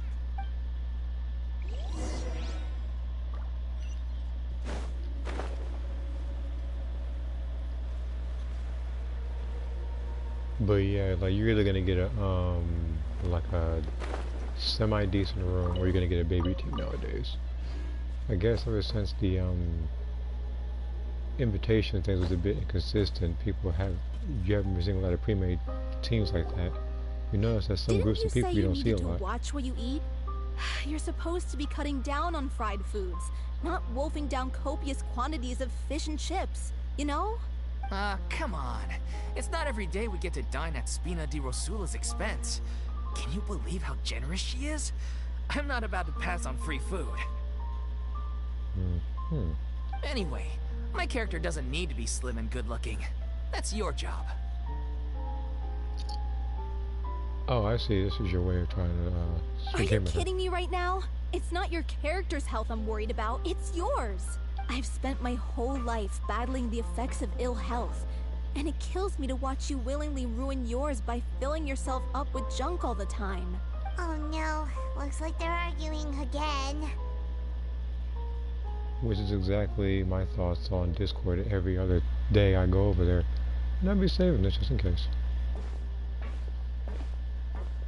We're back! Could you maybe put your differences aside for a moment? Ah, you're back. We've been enjoying Spina di Rosula's VIP treatment in your stead. Paulo's nearly done. We shouldn't have to wait too much longer. That's what y'all said earlier. Great! So you were discussing your characters, right? We heard she's playing the Oceanid who turns into a human girl. What about you? Me? I'm an Oceanid too. He was originally supposed to take the form of a crane, but he outgrew that role. Well, the costume at least. So now he's playing the boar instead.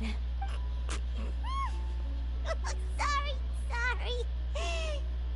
The boar's not a bad character, actually. He's the one who raises the little Oceanid, yes? That's right. He has some pretty memorable lines too. Like when he imparts some solemn words of wisdom to the little Oceanid. If you become human, you can reveal your secret to no one. You will face suffering and loneliness.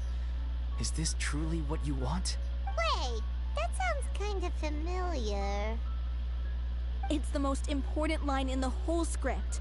I think it's a symbolic statement about our director's life and legacy. She kept quiet about all the trials and tribulations she faced in running our troupe, allowing us to devote ourselves fully to performing. It was only after she was gone that we realized how tough her job really was. You mentioned earlier that the troupe was like your home. Yeah. I was born with an incurable illness, and once my family found out it couldn't be treated, they decided they didn't want me anymore. I spent some years taking whatever work I could find and trying to manage my illness with various medicines. But whenever I had a bad flare-up, I'd be lying in an alleyway for days at a time. It was like that until the director found me one day. She told me I had a great voice and asked if I was interested in studying singing from her. I said yes. She took me under her wing, taught me to both sing and act, helped me find Mora for my meds, took care of me when my condition decided to flare up. I know it was all a huge burden on her. Well, calm down, Miss. Scream like a growing off. What's up? She sounds like a really incredible person. It's depression? Yeah, that's the vibe I'm getting here. It's like every couple sentences or something depressing. She really was. She gave everything she had to her troupe and the people in it. All of us were so proud to call her our director. I was a lost child too when she found me. As the child of a murderer, my parents weren't around when I was little, so I got sent to an orphanage. The other kids were always picking fights with me. They'd say things like, "Come on, you must be pretty tough if you're the son of a murderer." It was just to taunt me, though. I was an easy target, and they knew it. One day, I got beaten up so bad that I just couldn't take it anymore, so I ran away. I lost all faith in humanity by that point. Thought the whole world was out to get me. Let me guess. Yeah. Fortunately, the next person you ran into was the director. Yeah, well, so like literally every meme had Furina with the aqua pose and aqua faces. And then after they played the story, all of a sudden everybody's saying that they want to give her a hug and whatnot. Yeah. For the first time in my life, I was somewhere I felt safe. And I promised myself I'd stay here until the day the group parted ways. But never useless. The day you hoped would never come. How times change. Oh, you're finally done? Get your butt over here. There's someone I need to introduce you to. This is our new artistic consultant, Miss Furina. Furina? The Furina? Oh my god, how did you manage to wrangle that? Please, the honor is all mine. I was profoundly moved to hear about your troupe and your wonderful director. I just wanted to do something to help. Same here. Even so, this is just... Oh, wow. I'm sorry. Yeah, I'll try to calm down. Well, now, good where luck was with I? that, man. Hope everything goes well over there. Ah, yes, the script, of course. Let me give you a rundown of how the story unfolds in my version of the script. That's okay. And there's also something I need to say real quick. So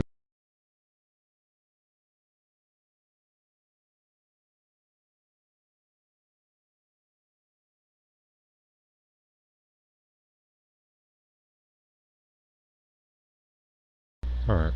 I'm sure you're already familiar with the beginning of the story. A little Oceanid decides she wants to become a human, against the wishes of her family. She finds love and friendship in the bustling city.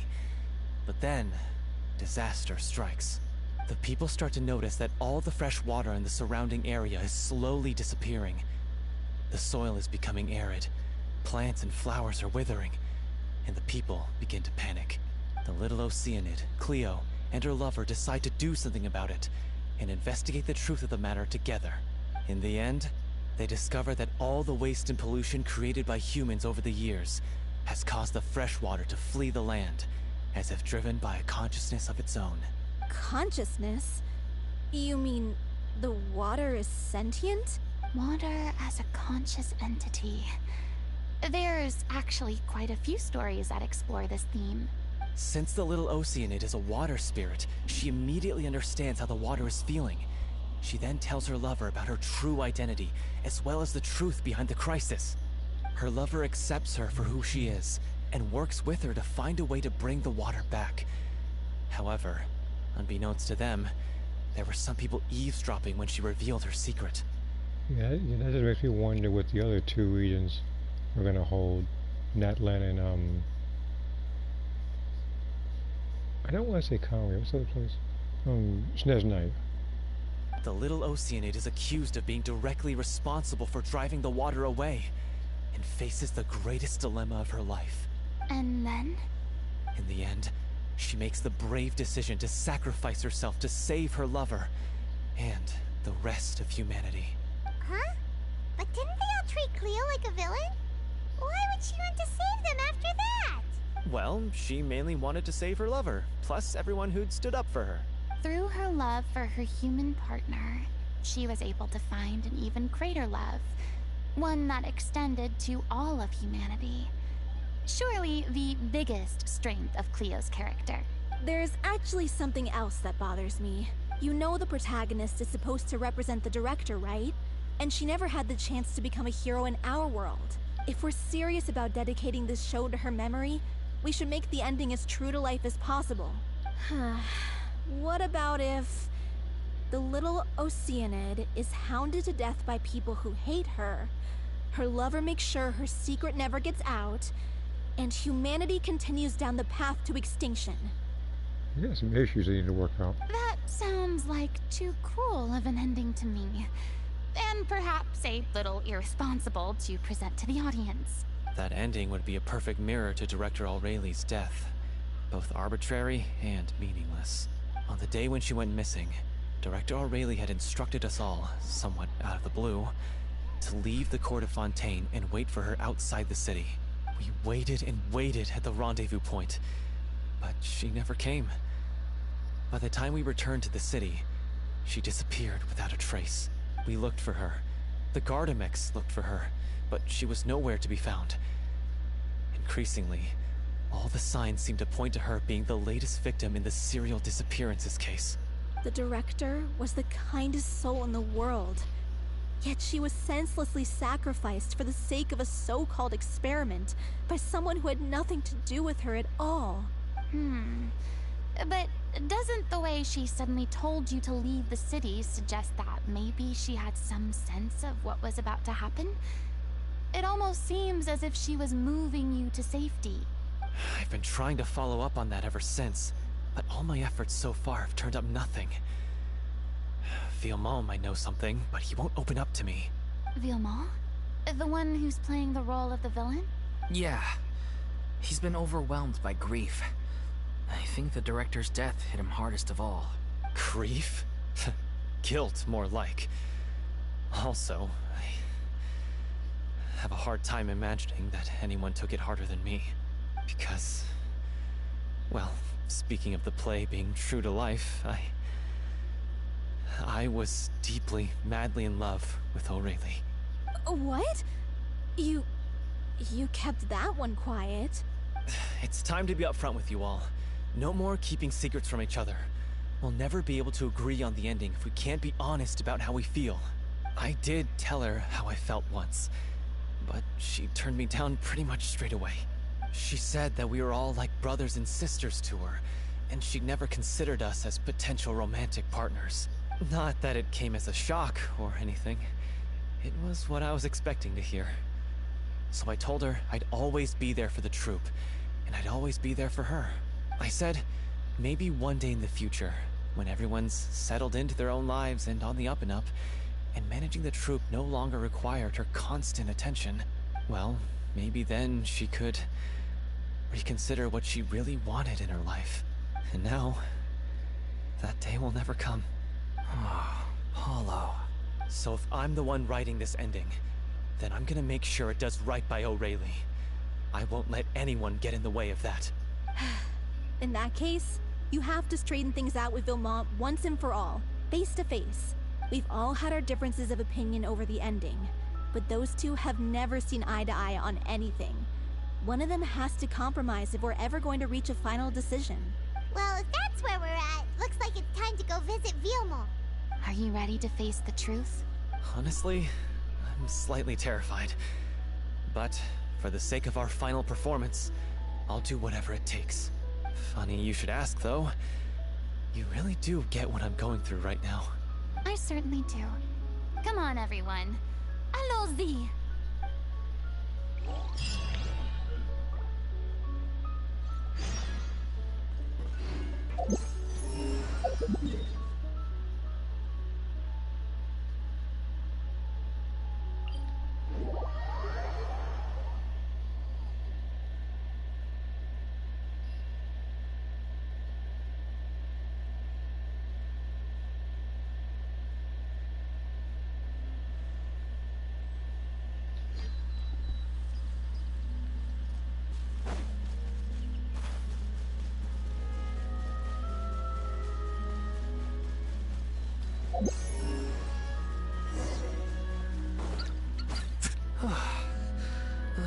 tough going. Delphi, are you sure you can I guess, what was even targeting me? Or anyway, whatever was targeting me to get the behind us. Ugh, as if this journey wasn't tough enough already without a roadblock. Don't worry. We should all be fine with the traveler here. We don't need to take a detour. Wait, why are you all looking at me? You're not seriously expecting me to fight, are you? We're just curious, that's all. I don't think anyone's ever seen Furina in a fight before. Yeah, but don't you remember why? The Hydro Archon willingly gave up all her power so it could be converted into indemnitium. Miss Furina said so herself. Precisely. And I'm not even the Hydro Archon anymore, so all my power is gone anyway. As much as it pains me, unfortunately, I should just stay put. I'm more like a damsel in distress more than anything. That sounded so smug.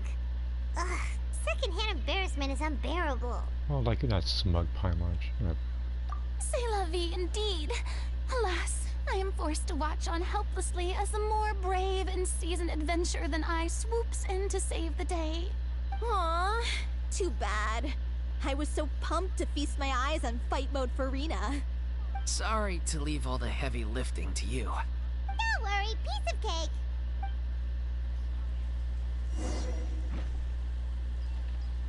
Let's get it. Don't run away now.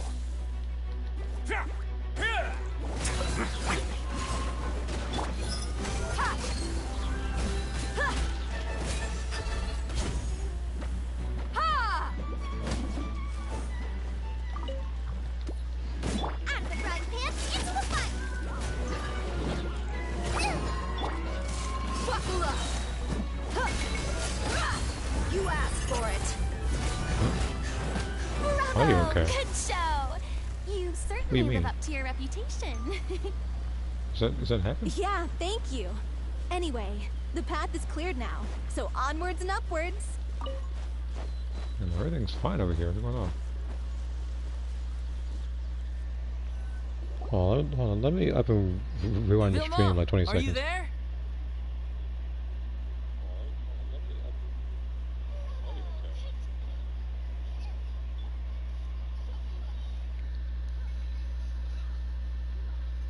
Oh, it's almost that. Okay.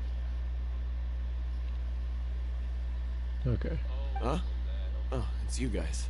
Yeah, that's every Wait, so often. What's Lady Furina doing here? For a second, I thought talking about like a mic issue.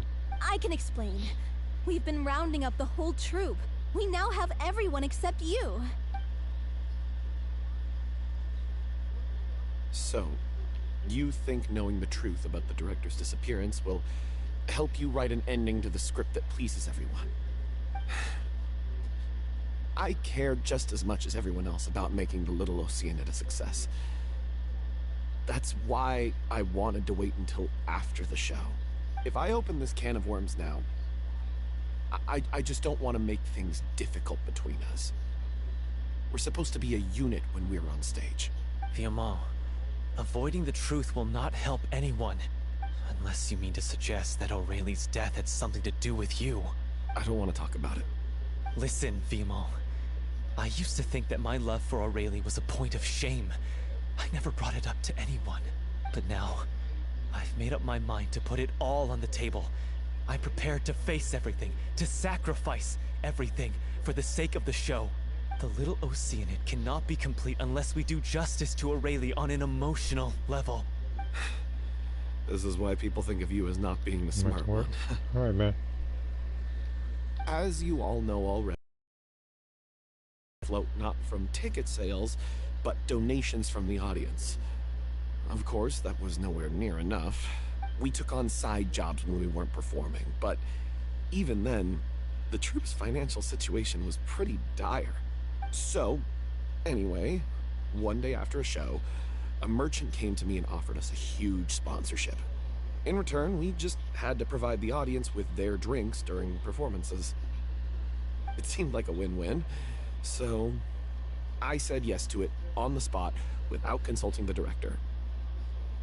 It was only when the merchant came to deliver the goods that I realized the drink in question was synth. Isn't that the drink peddled by the culprit behind the serial disappearances case? I freaked out when I saw the boxes. And I told the director everything right away. She was completely shocked as well. But she didn't reprimand me for making the decision without consulting her. Instead, she contacted the merchant and stated that the troupe could not agree to this collaboration. The merchant was furious, berated us for going back on our word, and threatened to sue us for damages. The amount was astronomical. There was no way we'd be able to pay. And then? I was going to sort it on my own, but the director stopped me. She said that this was an issue for the whole troupe and it wasn't my fault. But things only got worse from there. The synth merchant just wouldn't let up, and then suddenly the director told us all to leave the city one day. I knew then that things must have reached a boiling point. I admit this whole thing was my mistake. I didn't dare to tell any of you the truth back then, and after the director disappeared, I was even more afraid to say anything. Yeah, I got Aurelie killed. There, I said it. Happy now? Hey, don't say that. You traitor! You knew Aurelie was in danger. Why in God's name didn't you tell us? What do you mean? You were afraid. This was a life and death situation. We could have saved her. How could you be so stupid? Please, try not to get too worked up. Yeah, listen to him. You need to stay calm. Stay calm? How can I stay calm? This guy got Aurelie murdered. She was the love of my life. And he has the gall to try and high-road us, claiming that he kept his mouth shut for the sake of the show. How about taking some responsibility for what he's done? All I can say is I'm sorry. Truly. I wanted to apologize to everyone in the troupe, but that won't bring back the director. What good is my apology now? I'm just a coward who made an awful, terrible mistake that I can never take back. Beat me up if you want. Kill me if you prefer. It's what I deserve. End my life. So I can meet the director and apologize to her in person. Get out of my sight. Go, get lost. I don't ever want to see your face again. That's enough! You've screamed and shouted at each other for long enough. Now pipe down, both of you! Can you stop conflating the show on stage with your real-life relationships in the troupe? You keep saying that you want to use this final performance to pay tribute to your director and celebrate her life.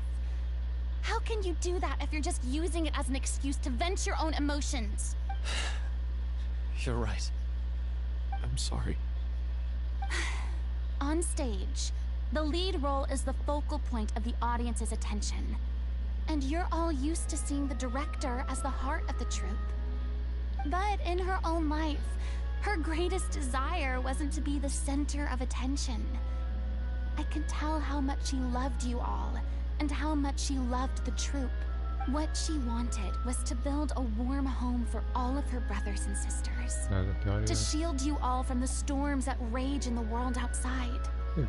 That's how you should remember her. And that's what you should be celebrating. Maybe the song wasn't there on purpose to kind of build tension. Sometimes stuff does, like sometimes like music gets in the way of some scenarios. I understand why you're trying to make her the hero of the story, but isn't she your hero already? After everything she did for you? Yeah. So think hard about what that means. And then think again about what you hope to achieve by arguing with each other. If you really hate each other and can't reconcile your differences, then you could just call it quits now. Why bother with the final performance if the group is already fractured? If that were the case, then that might be I don't know, might be an internet issue or something like that. Things try to keep up, and sometimes the audio comes a little late. But you can't bring yourself to do that, can you? I'm not entirely You care sure. too much about Director O'Reilly and the home she built you all to let go. What are you laughing at? I don't see what's so funny. Sorry, I didn't mean it that way. It's just that, for a moment there, it felt like our director was back with us again. If she'd seen Paulo and Vilmont at each other's throats like that, she would have scolded them exactly like you did, in that same stern voice. Really? But she sounded like such a gentle person.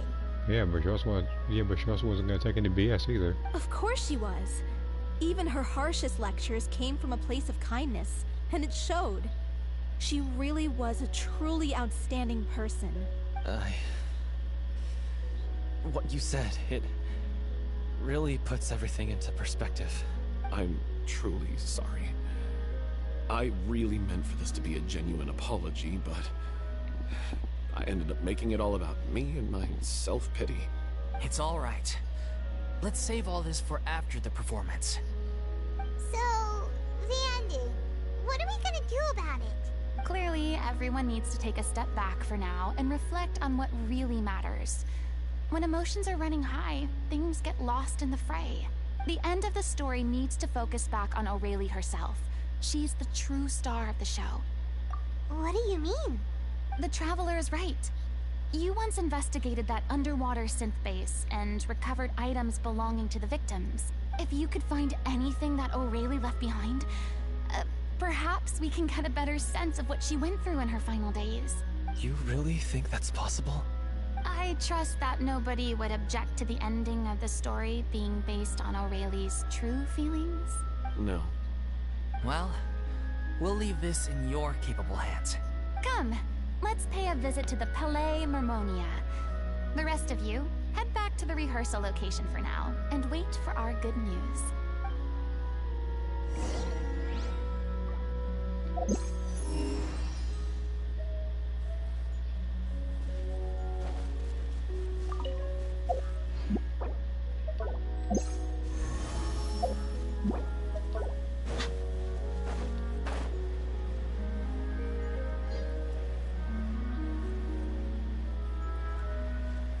Oh, they weren't talking to me earlier. Now all of a sudden you're running. I know, where's you too? Yeah. A moment, please.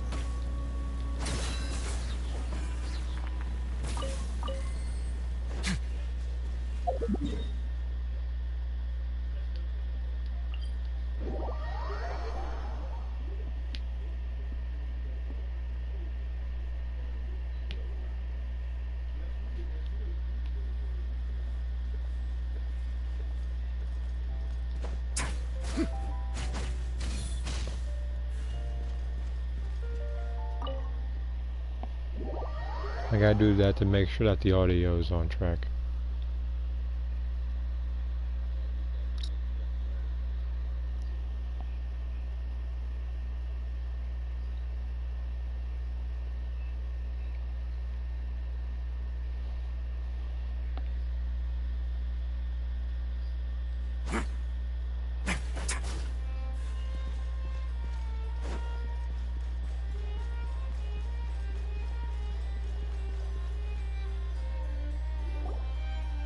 You want to review some recovered items connected to victims of the serial disappearances case? But, that case has been closed for quite a while now. Still, since you were the ones who discovered and submitted the evidence in the first place, you don't actually have to submit an application. Okay, please hold on. I'll have someone dig them out.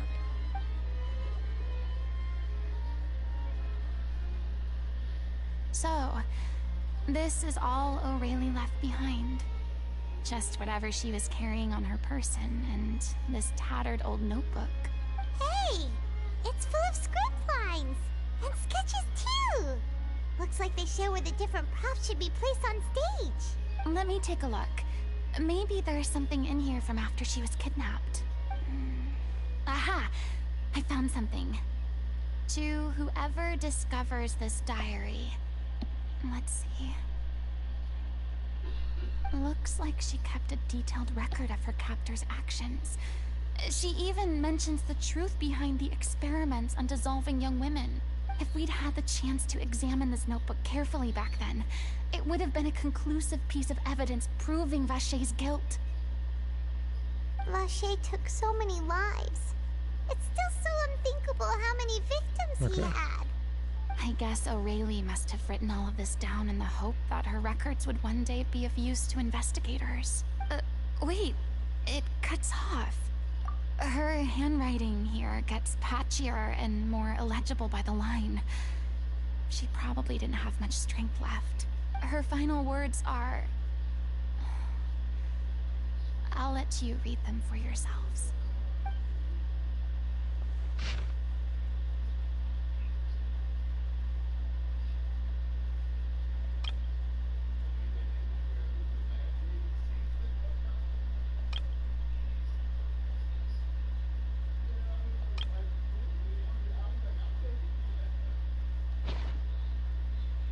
She was so terrified.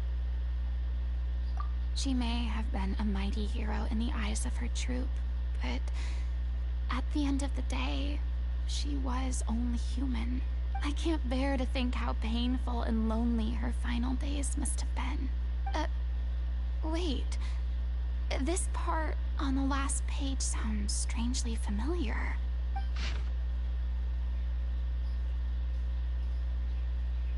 If you become human, you can reveal your secret to no one. You will face suffering and loneliness. Is this still what you want? Isn't that the most important line in the Little Oceanid? Because I am an older sister to them. Oh. So she didn't regret her decision. Even as she sat in silence, waiting for death to come. I'm sure this is what the troop would have hoped to hear as well. She had their utmost trust, admiration, and love. And she truly deserved it. Let's go. It's time for them to learn Director O'Reilly's final thoughts.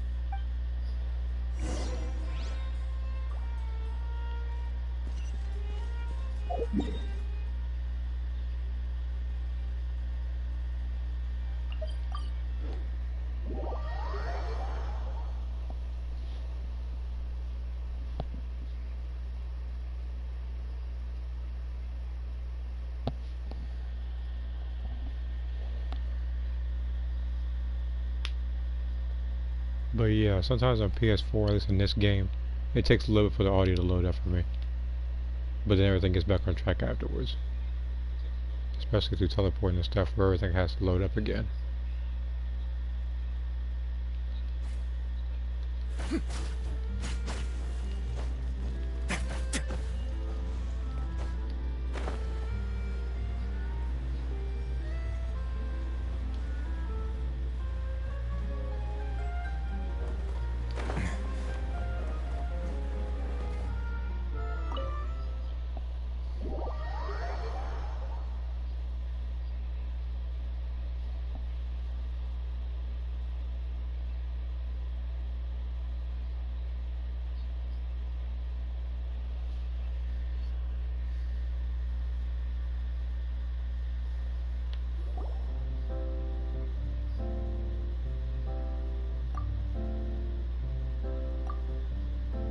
She deserves a hero's farewell. If that's the only way to convey to the audience the courage and selflessness that she showed in the face of death, then it's a meaningful way to end the story. Even in the last moments of her life, she was still leaving a trail for others to follow. She did her best to protect as many people as possible, even if it meant sacrificing herself. We know what choice our little Oceanid would have made now. I don't think any more discussion is necessary. Well, Vilmont, if we put the past aside for now, do you think you can bring yourself to go ahead with the show? I will channel all my regret and put it into my performance, to make this a show worthy of our director. I won't ask for your forgiveness, and you don't need to worry about my feelings. This final farewell show should be about Director O'Reilly and her alone. Then it seems like we've reached a consensus. I have a feeling that this will turn out to be the most mesmerizing performance of your lives. Really? How can you be so sure when you've never even seen them perform before? Don't underestimate my experience. After watching a countless number of musicals, I've learned one important thing. If you want to move the audience with your music, you must fully commit and immerse yourself in your role, pouring all your emotion into your performance. And aren't human emotions love, hate, regret, and hope just the most mesmerizing things in this world? I don't believe anybody could be more committed to bringing this story to life on the stage than they are now. Thank you for the vote of confidence, Miss Furina. And thank you for supporting us through all this. Then, let's not delay things any longer. We need to discuss the details of the ending and get it nailed down once and for all. Actually, before that, I'd like to make a proposal. During the curtain call, please allow me to use the director's name instead of my own.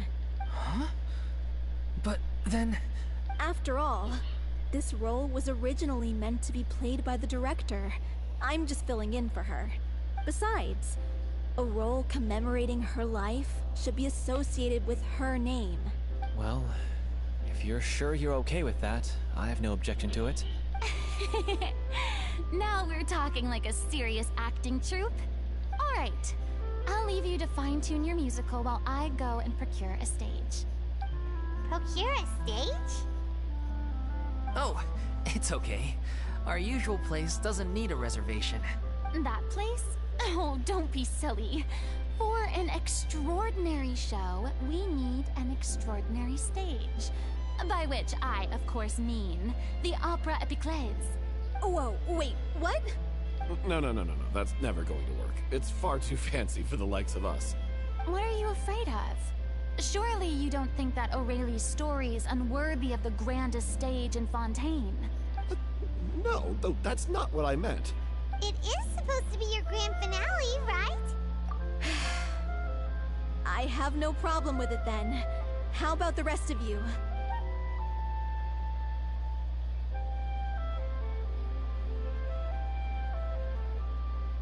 I'll take your silence as a yes. Thank you for giving us this opportunity. It really is a dream come true. Well, then don't disappoint me. If you mess this up, it'll reflect poorly on me too. Come on. We'll need to get the go-ahead from Nerilette. I know just where to find him.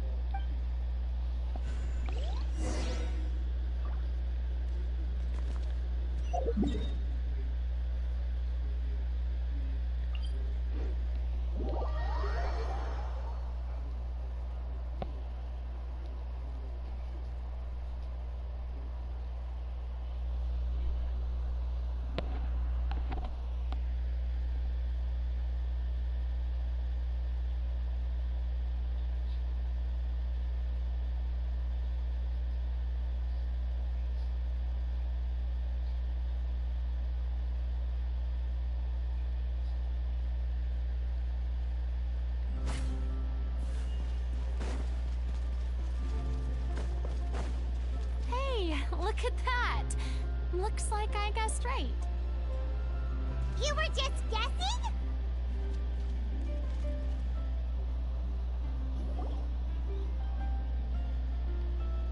I knew you'd be here. I'm here merely for a short break. It has been a while, Miss Furina. And you too, traveler in Paimon. What might I assist you with today? I would like to book the Opera Epiclese for an event. You see... I understand. The process for booking the Opera Epiclese is complex and can be somewhat cumbersome. But given that the request is coming from the three of you, I see no reason to make things unduly difficult. The story of the little Oceanid is most fascinating. I'm looking forward to seeing it performed on stage. I will say, however, that I am surprised to see your passion for the performing arts rekindled after all that has happened. Huh? What do you mean? Do I look excited? Yes. And this is the first time that I've seen you like this since your departure from deityhood. At first, I just felt bad about rejecting them. So I wanted to learn a little bit more about their situation. But one thing led to another, and... well, here we are. In the past, we sat in our high chairs in the court, giving our opinions on isolated cases, all while knowing very little about the human stories behind each and every one. Maybe it's because I finally become an ordinary person and gained my freedom, but I've developed a great sense of curiosity about their lives. I am truly delighted to see you find a new lease on life. Now that you've regained some confidence, have you had any thoughts regarding a return to the stage? Why would you suddenly ask a question like that? Well, if the Little Oceanid turns out to be a great success, it will no doubt become a classic. Many theater companies are certain to add it to their repertoire. The experiences and decisions of the protagonist, Cleo, are all modeled after your own. Naturally, this makes you eminently suited to playing the leading role.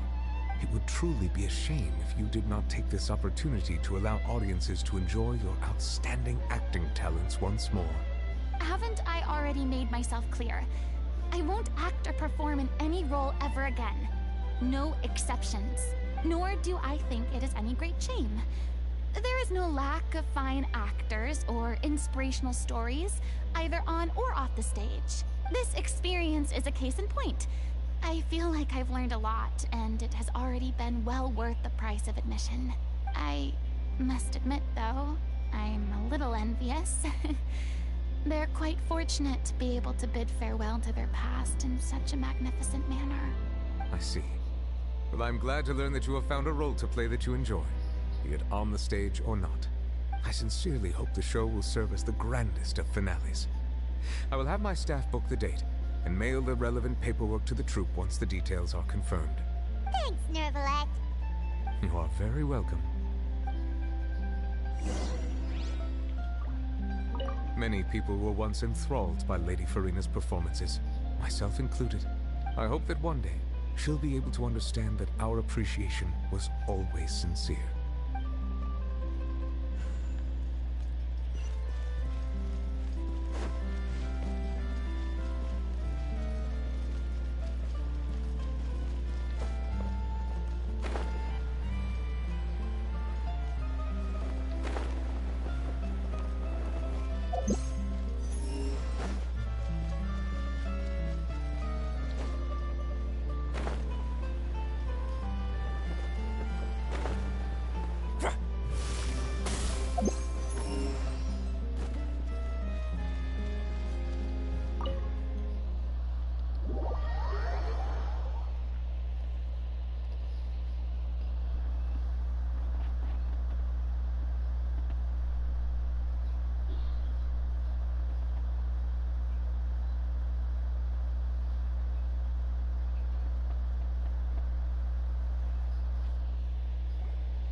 Good news, everyone.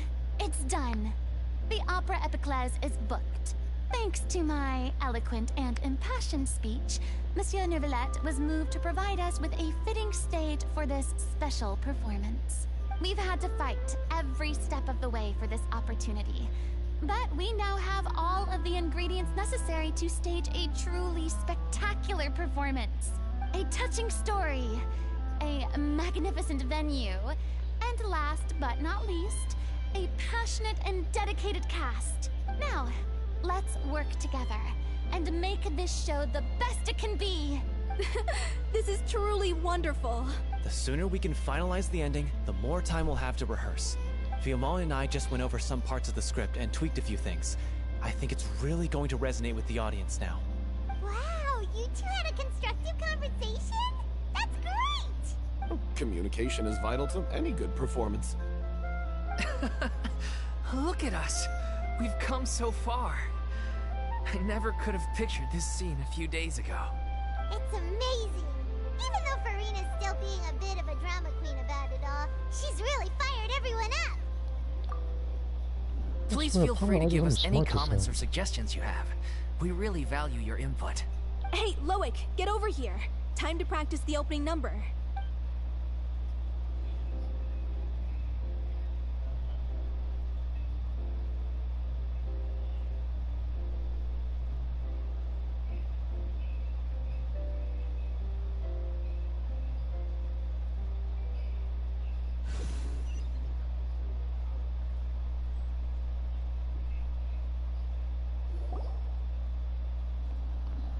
accursed Cleo.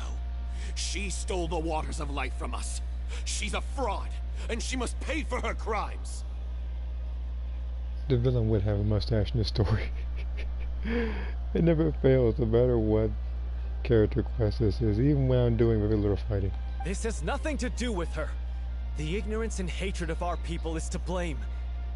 How can we hope to win back the water's favor if we don't change our ways? This guy could be useful. Take him hostage. If Cleo wants him back, she'll have to show herself. Leave this place, oh little Oceanid, and never, ever look back!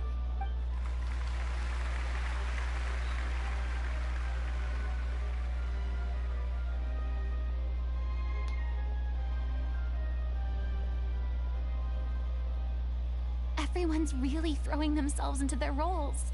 I haven't seen such a fine performance in a long time. If only... What should we do? It's almost time for her to take the stage! Why? Yeah, Why I does thought it that have too. to be now? Hey, what's going on? You're due on stage any second now. Oh no, not again. But why? What about your new meds? Did they stop working? They've been getting less and less effective over time. I've had to keep increasing my dose. What? I thought they cure it. So they were only managing your symptoms? I figured whatever it took to get me through this final performance. How could you do this to yourself? And after that lecture you gave me about not looking after my health. I'm sorry. I've let everyone down. You... This is a conversation for another time. How can the show go on without its star performer? Miss Furina, I'd like to make a request of you. Say no more. If you're sick, you need to rest. I know what you're going to ask. Loic, your character has no more scenes, correct? Oh, yeah. I think my scenes are all done. Although, I do have one more line. But I guess another guy in the troupe with a similar voice register could take it. Why? Please take Delphi back to her place to rest. I'll sing the finale. From the sublime to the ridiculous. After all that, everything's come full circle. Thank you, Miss Furina. I'm so sorry to put you in this position after everything you said. Never mind. What's done is done. It's really my own fault for getting in too deep. No one likes regrets. Myself included. Leave it to me. I've watched you rehearse so many times that I've learned Cleo's part by heart. I do not doubt your acting skills, but please allow me to ask just one more question. After all, this show is dedicated to the life and legacy of our director. What, in your opinion, is the reason Cleo shines so brightly? It's her pure heart. Despite all the pain and loneliness she had to endure, she never once stopped believing in the beauty in this world. Well said. I leave Director O'Reilly in your hands.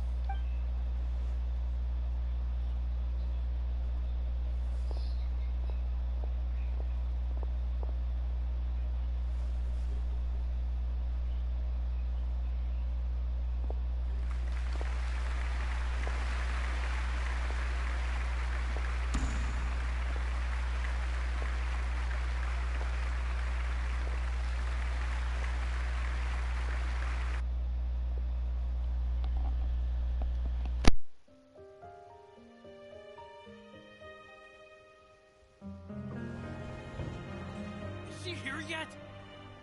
Must she get here? She's not coming! You're wrong. She's here.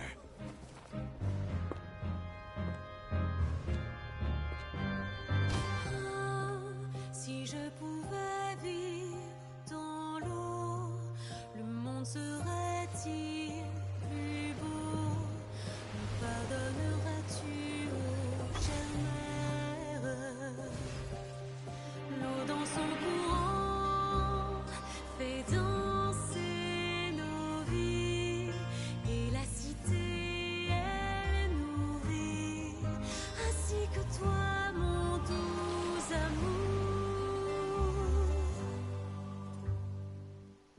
What about your wish?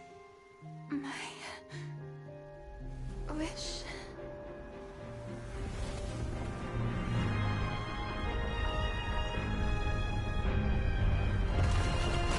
If you become human, you can reveal your secret to no one.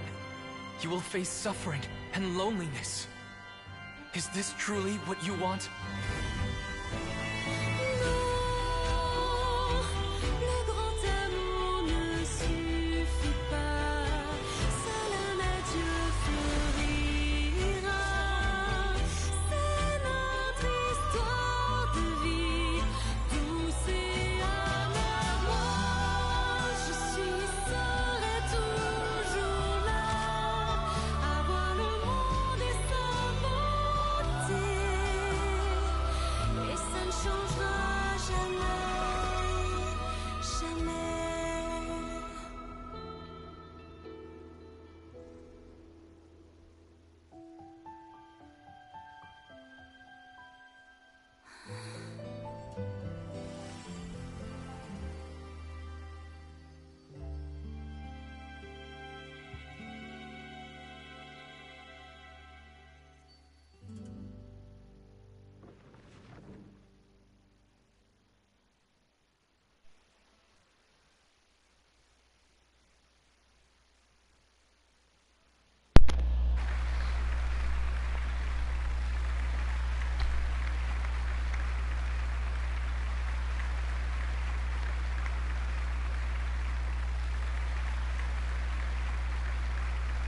Is it just me? Or was that Lady Furina on the stage just now? She hasn't been seen for a while now, and she just appears out of nowhere? Gotta say, though, her acting skills are as superb as ever. The little Oceanid, Cleo, played by Aurélie Fumont.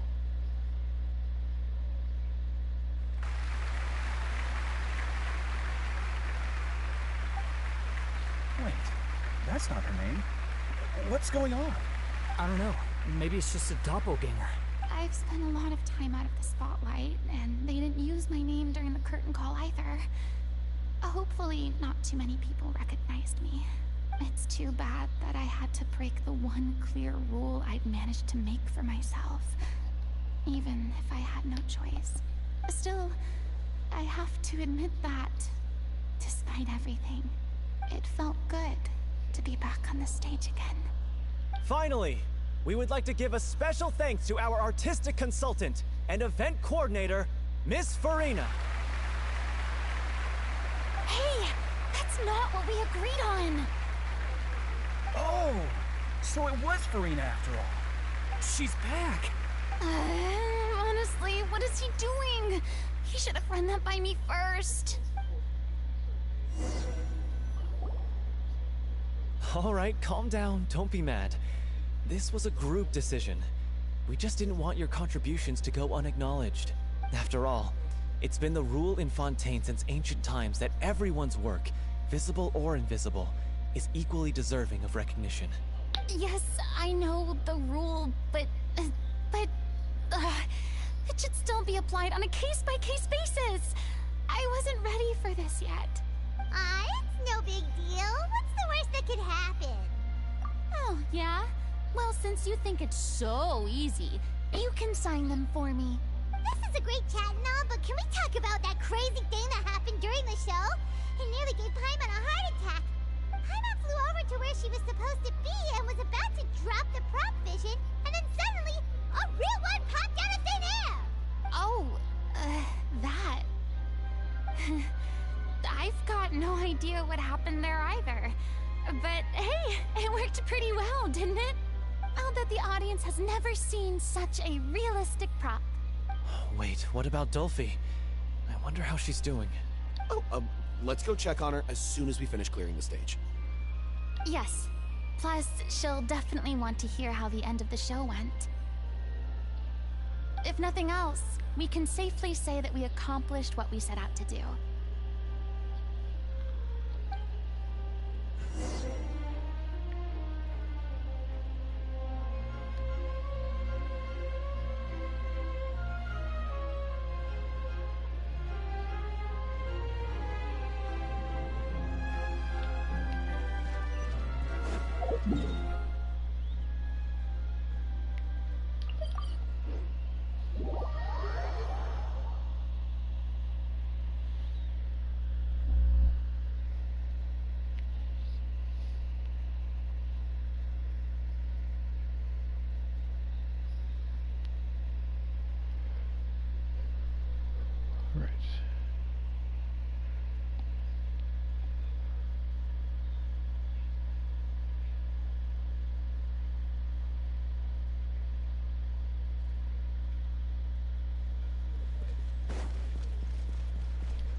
Ah, you're back.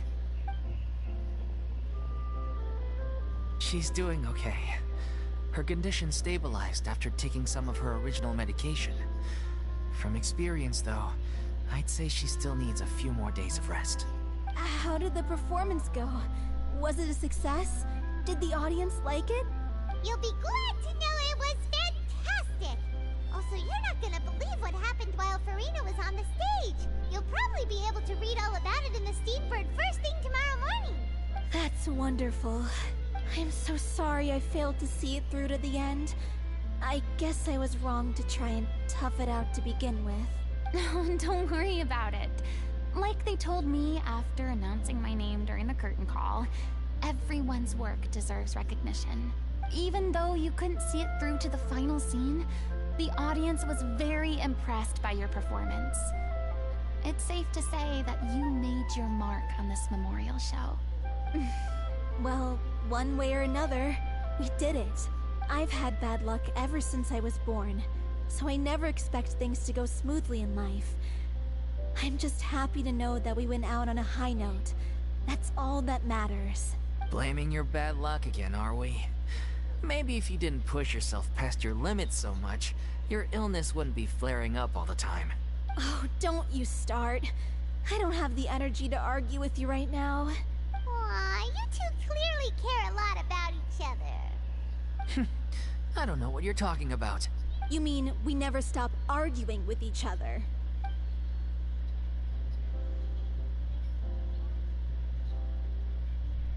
So, any plans for the next step? After the brilliant performance you put on, the reputation of your troupe is sure to spread through Fontaine like wildfire. You won't have to disband if you don't want to. You could capitalize on the rave reviews and license out the little Oceanid to the bigger theater troupes out there. That would do wonders for your financial situation. No, we should still disband. Yeah, it's what we all agreed to. After all that's happened, I should give you guys some space. Maybe our paths will cross again one day. Hey, don't just walk off!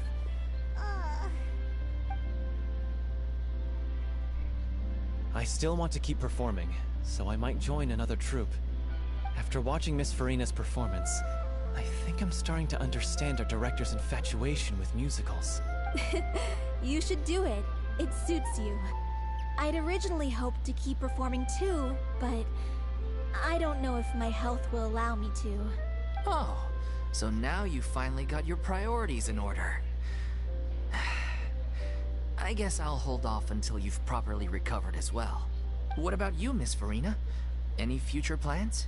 Well, frankly, I think a return to obscurity is no longer an option for me. I'm sure a slew of consultancy requests will hound me wherever I go, until I finally acquiesce. You rather sealed my fate there with your special thanks at the end of the show. Sorry. It's quite all right. No need to apologize. What I meant to say is that this whole experience has shown me that perhaps I'm not as averse to a return to the stage as I'd previously imagined. Maybe Nervilette was right. Maybe Cleo is the right role for me. I still don't wish to pretend to be someone else, but I do have a desire to express myself. So, maybe the show will go on for me after all. Yeah. There was once a time when I was an actress in a masquerade, seeking only to hide the truth. But from now on, I want to spend my time learning real stories about real people and how they touch the lives of others around them. I want to watch them blossom and wither, see them refined on the page, retold on the stage, and remembered long into the future. I'm sure this is what captivated director O'Reilly as well. Sounds like you're ready to stop running from your true calling. The more you get out into the world, the more you'll discover what a fascinating place it is. Then it's a deal. If a vision is a gift from the gods, then I should do my best to honor it.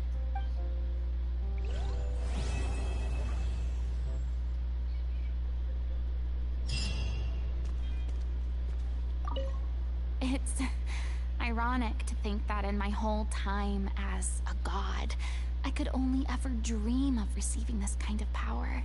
And now that the gods have given me their blessing, it actually feels more like I'm finally able to take my fate in my own hands. Is that how humans feel about it as well?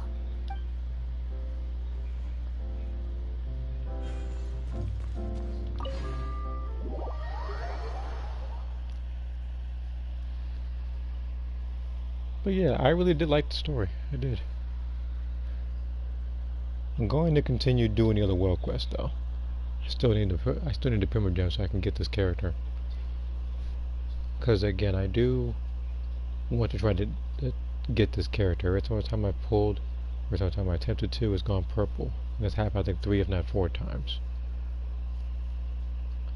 But like I said in the past, if I'm not able to get this character by the time that her banner runs out, then I will divert my resources to another character. And no, it's not going to be from the banner that's literally coming after this one, because this one is Sino and Ayato, and I have no desire to get C1 Ayato, despite the fact I'm really good. Let me run check.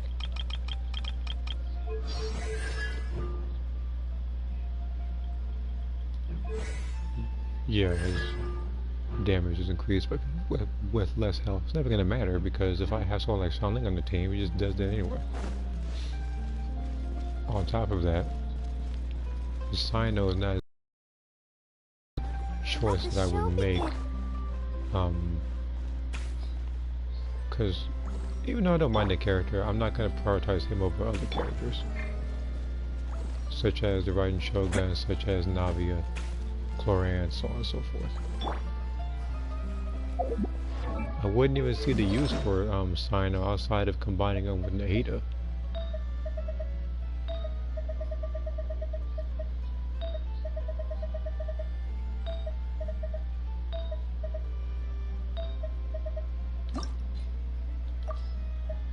Alright. 36. So this puts me at how many now? Saturday was your most used character in Xenoverse? I thought Saturday answered this question already. I thought he said that his most used, if not the best character cast wise, was Android 18.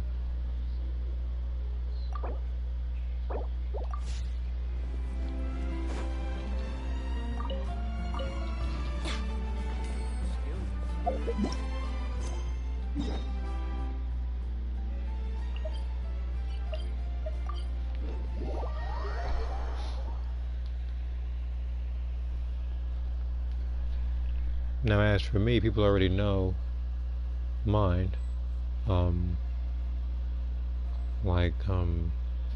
Because of the Turtle Hermit, no, it was the Earthling only tournament.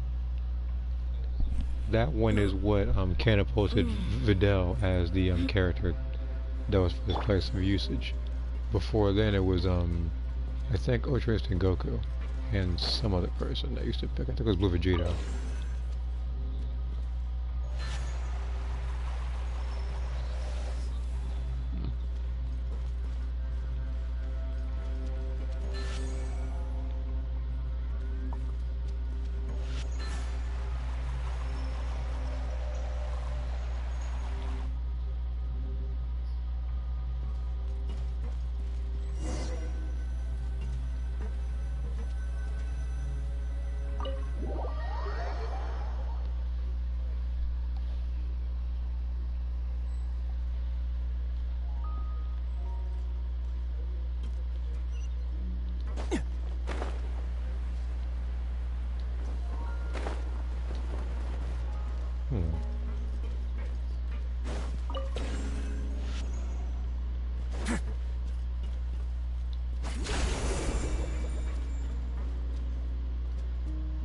I had a bigger bubble.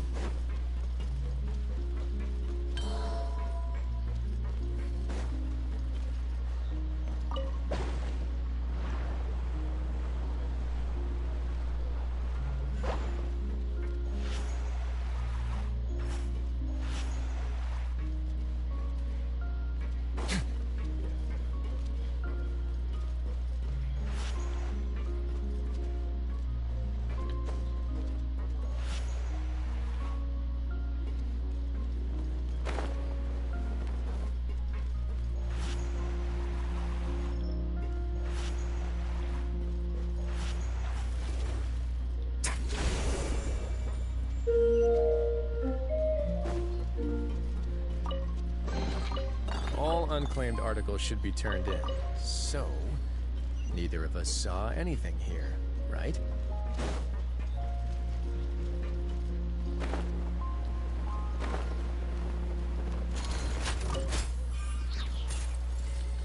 Hello, buddy. Nice and spicy. Have a safe trip. Way now.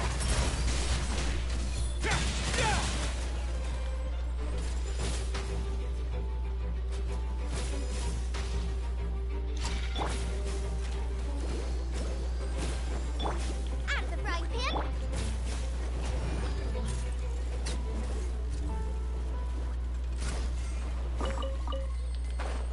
Enemy did it on purpose so I'd fall down.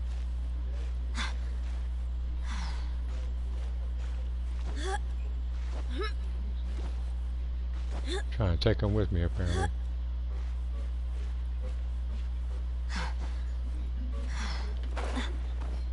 I'll just teleport back up.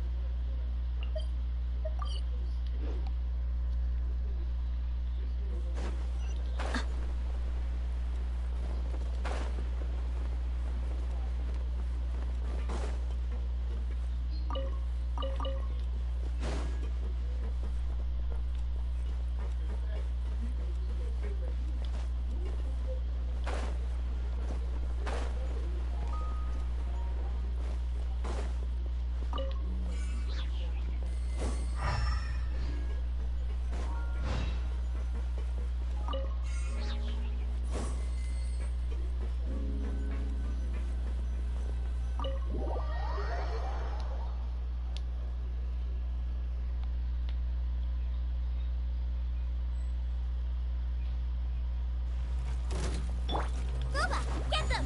Hey-ya! Let's begin.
Let's dance.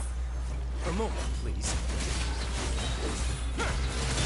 This could get a little chilly.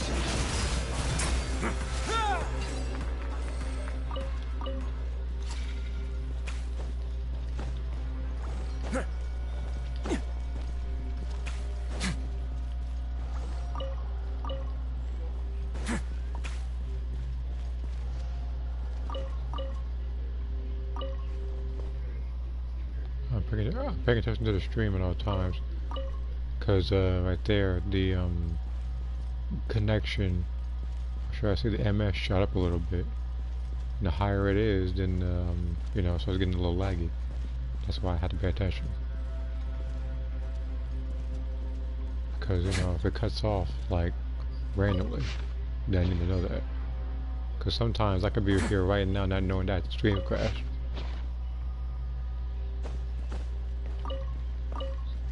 Because again, at times, yeah, it will tell me that the stream has ended, but other times it's like this screen will still be going on, so will the timer up top, but people won't know that because all they see on their screen is just the wheel.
Okay.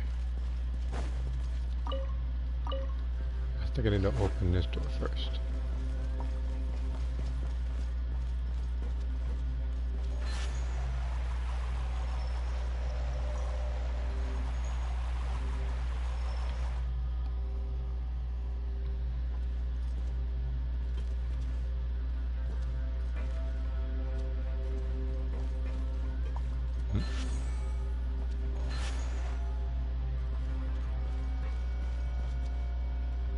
I locked onto it, but the door won't open.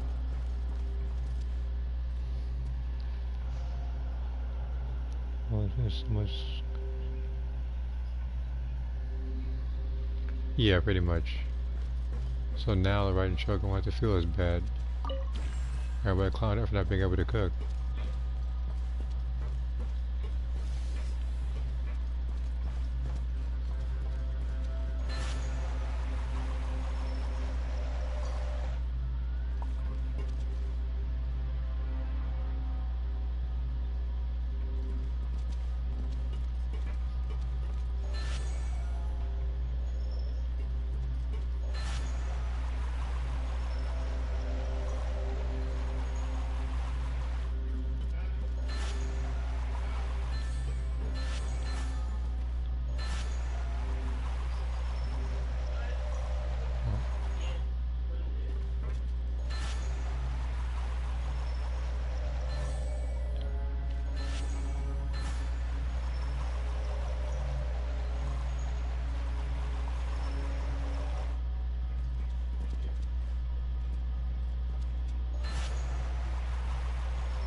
Am I not able to go through this door?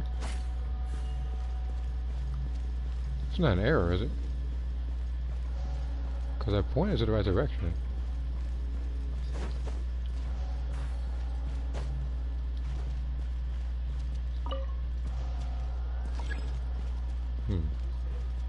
Okay. So never mind then. Okay.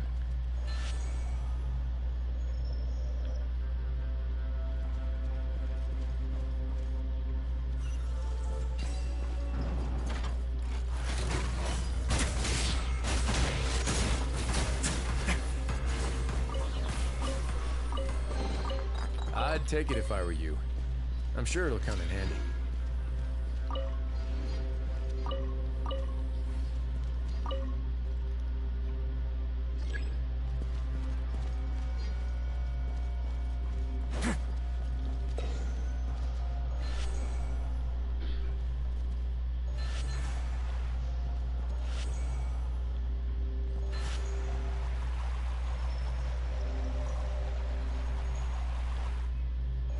I get it.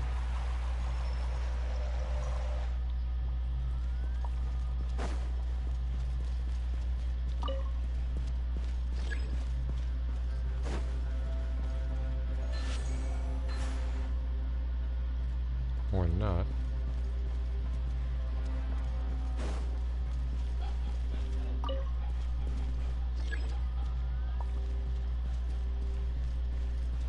So I can try and get these two together.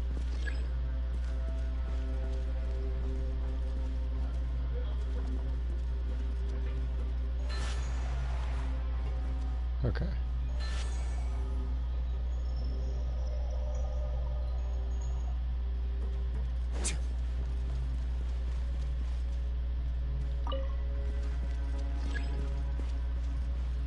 The glory points boost is weak as parallel quest now? Alright.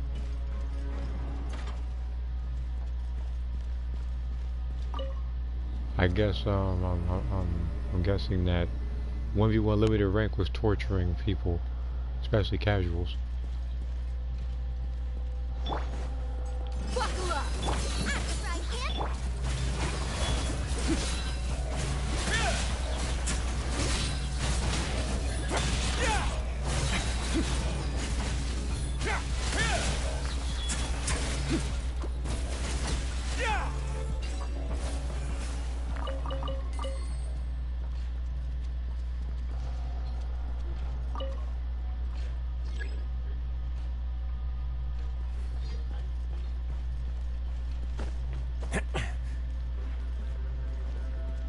At least you didn't get to fight a giant mech.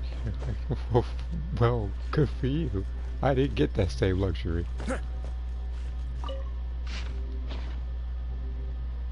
I didn't get that same luck. I had to fight back and fight a giant mech and almost lost to somebody without a limit burst, without super souls, without a bomb key blast to hit him with.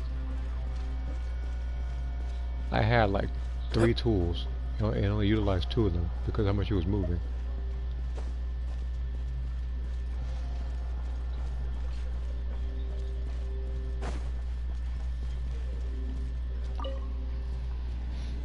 How many times people got problems with doing quests, especially females?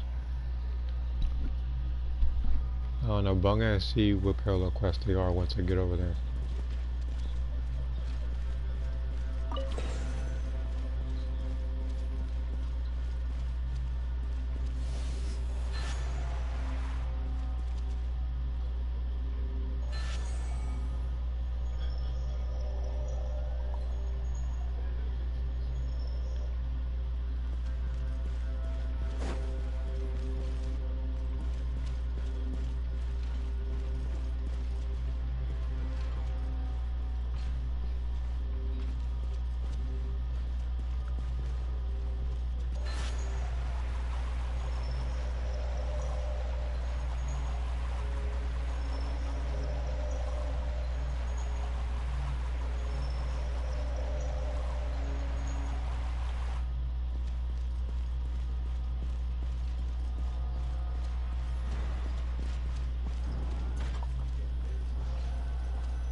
I'll get the top one after.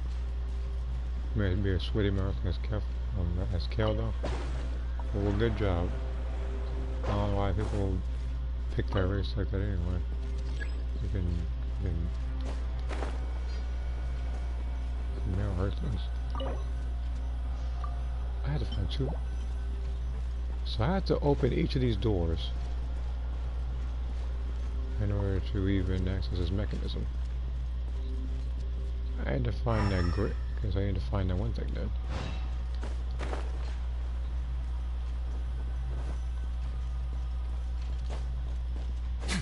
I need to find, I need to find this stuff.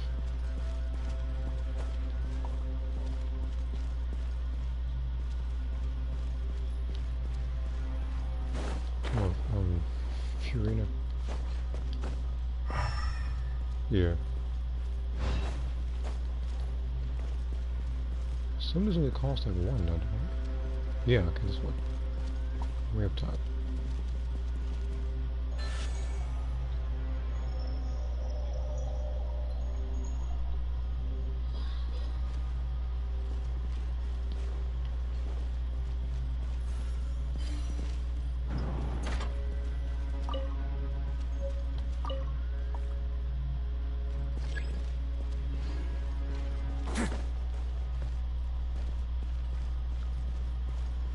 Now I need to find a way to get that door open. Okay.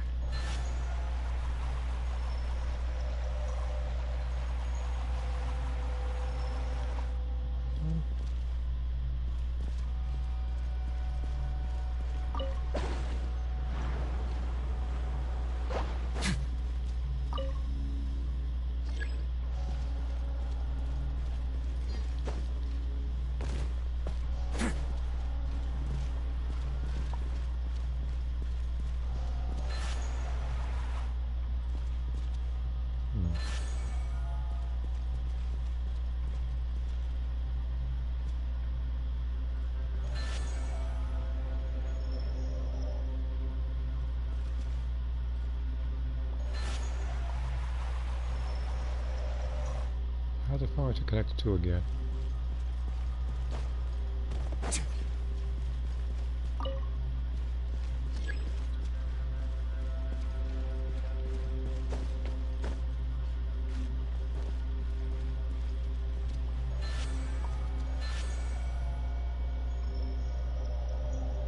And then I have to disconnect the bottom one and then go to the top one.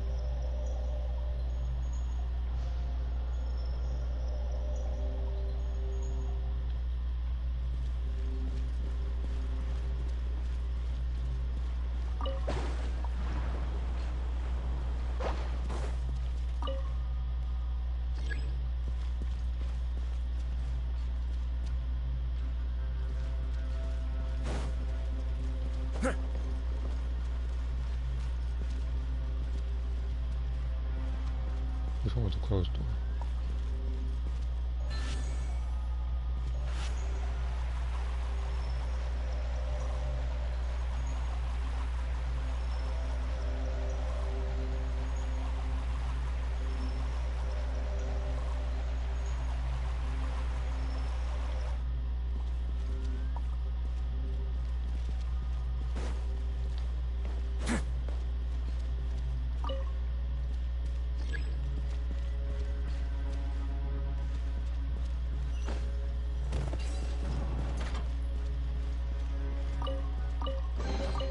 I'd take it if I were you. I'm sure it'll come in handy.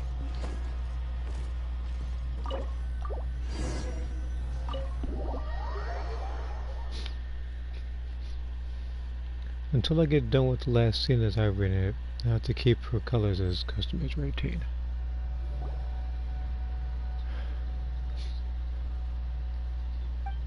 Yeah, again, that's the same thing with my pan. It's like, that's pretty much Ada, pretty much. That's it. Because again, if you could make kid-like characters or people that was that small, then I wouldn't have so much of a problem creating them.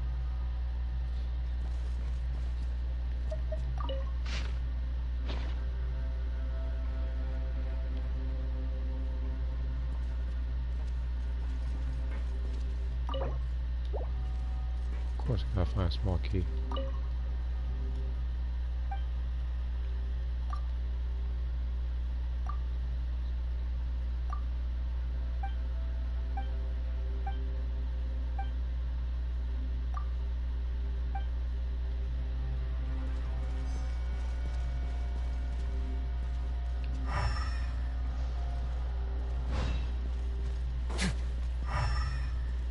These damn Gardamex.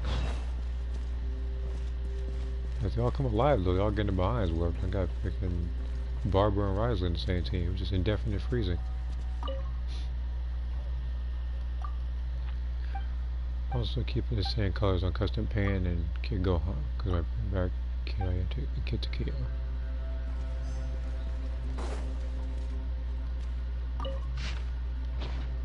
Again, this is exactly why, for Xenoverse 2, I would have much rather have been 16 characters at least that you can create rather than the traditional 8 that they kept from Xenoverse 1. Because, again, doing that only allows you to create one of each specific, like, race slash gender.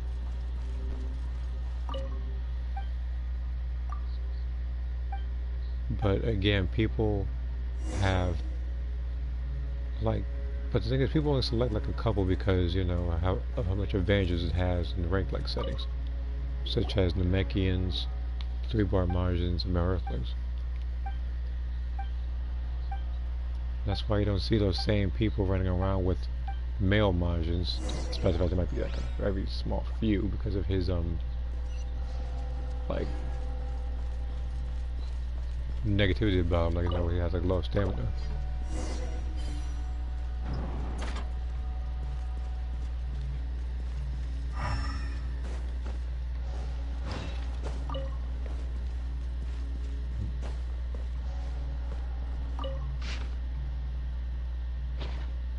I'm not about to read all that. Because, despite the fact that I do have the time, I do not have the patience. I'm not reading all that.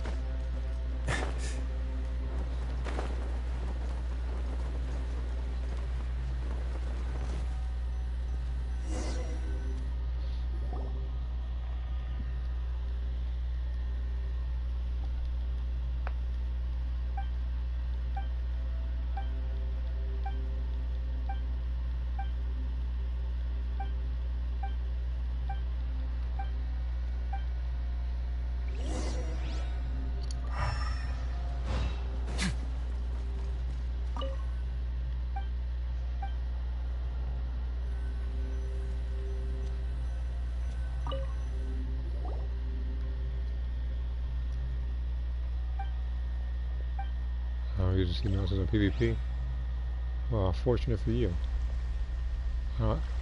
Like I told Saturday, I ain't got that same luxury.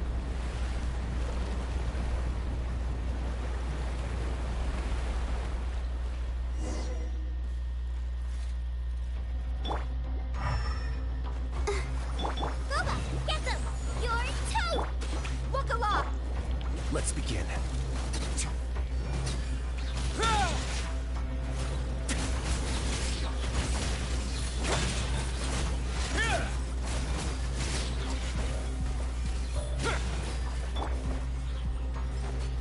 Nice and spicy. Let's get it up. Have a seat. On the way now.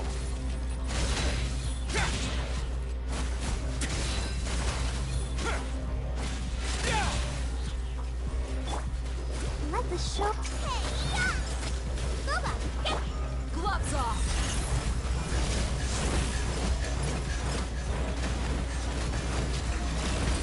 Buckle up. Let's begin.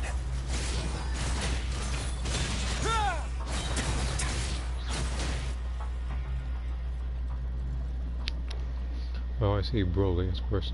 It's because how much range he has. He has like 3 grabs. He has a and he has a lot of health. He has super souls that back him up. Especially the glitched ones that should have been patched by now.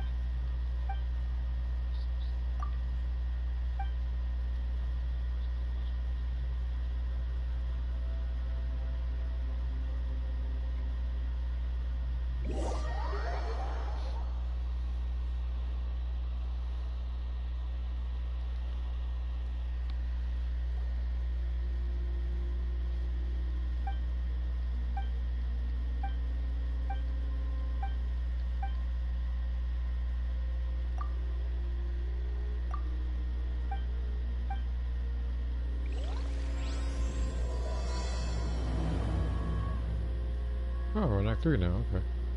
So that'll give me 50, okay.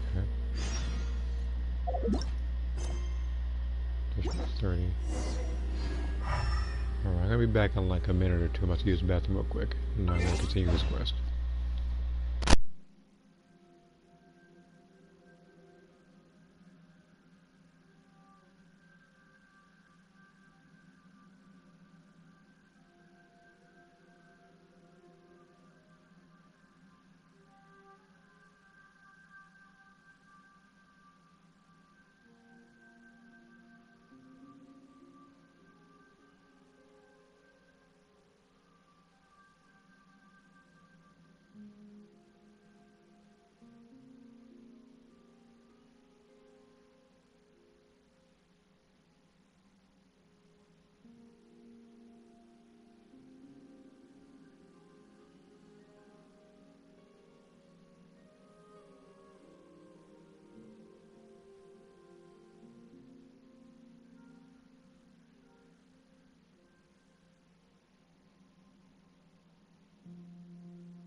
Okay, I'm back. This custom DBS bully is Zangief for zoning tools. So basically, he's like himself in fighters.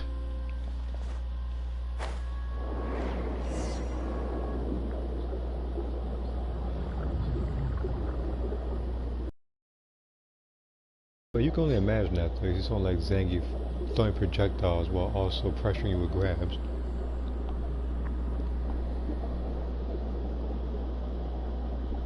What makes it worse is the fact that he has an air grab.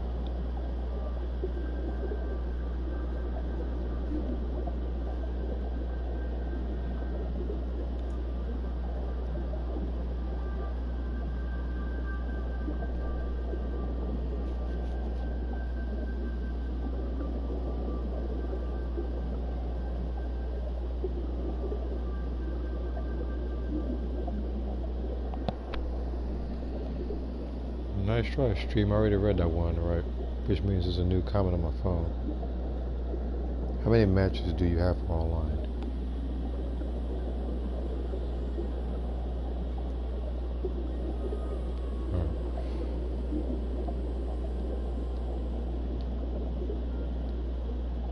Me personally, I wouldn't be able to tell you how much I have. There's way too many to count. I'm playing that game far longer than I should, to be honest.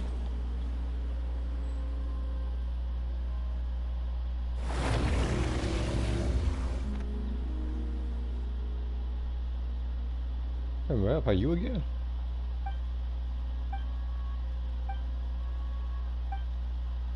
Shit. If I knew I was gonna fight you, I should have brought Noelle. Like, aren't you like immune to Hydra or something?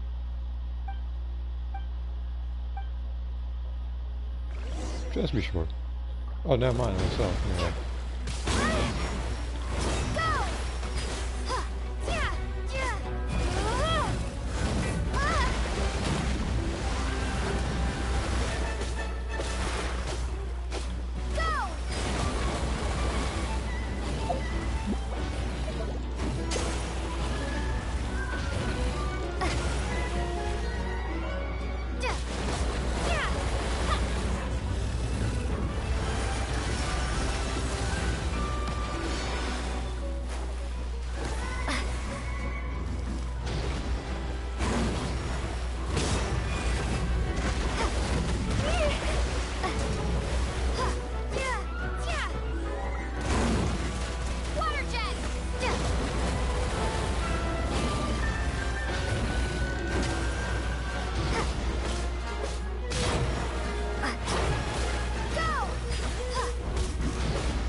Oh shoot.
they only did that for this boss, so I didn't pick Risley because look, if I had access to Dea and Risley, this match would have been over long ago.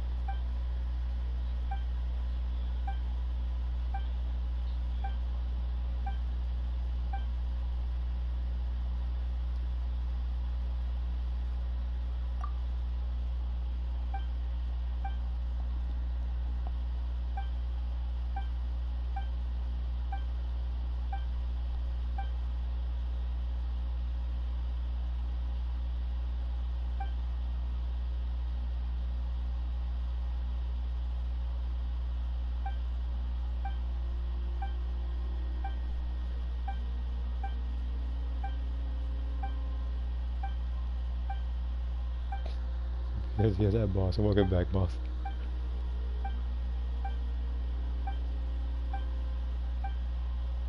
That was good. Powering him up.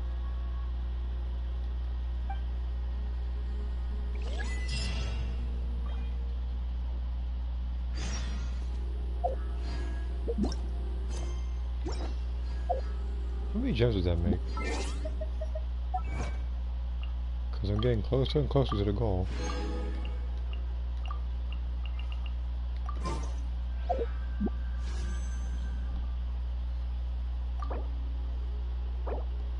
$468. Okay.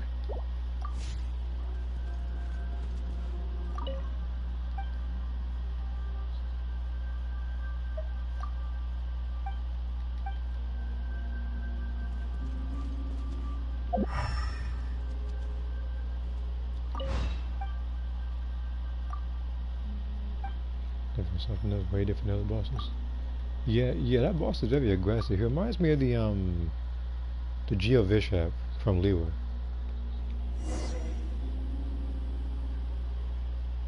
Because even when you stun him, he's still fighting you. It's like a minor inconvenience to him before he starts swinging at you again.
Yeah, that's why I had to skip all that.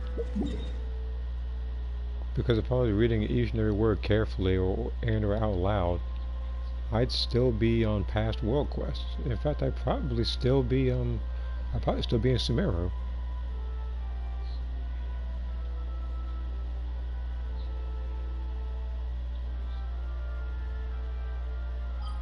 So we're gonna Mondstadt. The reason why is because this is just me being greedy at this point, but I either actually yeah. This artifact right here buffed everything once, with the exception of crit damage, which is buffed twice. It's me being greedy, but I want something better. In the future, I'll go for another one for Barbara that's more so health based on the first category, like the flower. Me on Saturday, I had a 1v1 in Xeno. I get destroyed in 20 seconds or less. I don't know, it depends what you come at him with.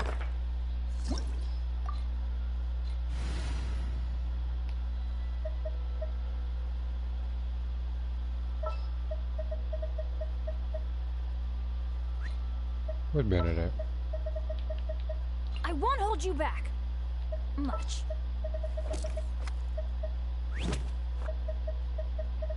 Let's get this interview started.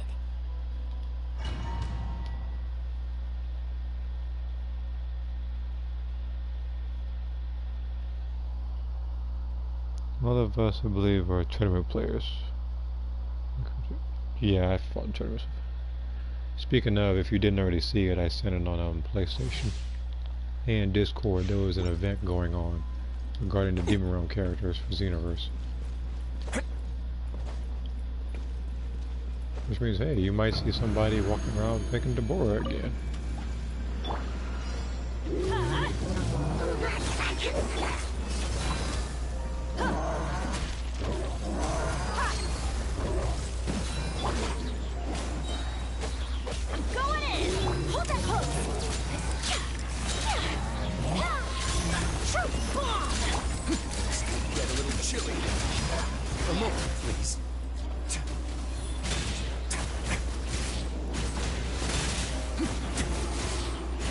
Let's light it up! Let's get it on! It's more so inside jokes what it is, man.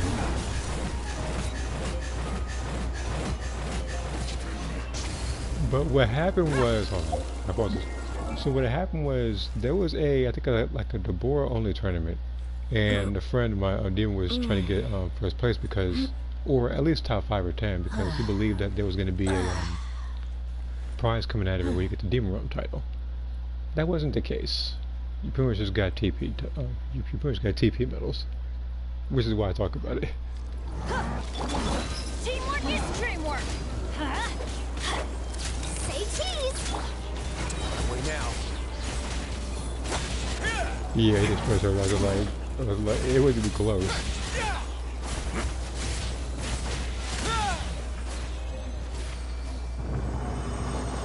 Now me, I didn't participate because around this time I think I was doing something else.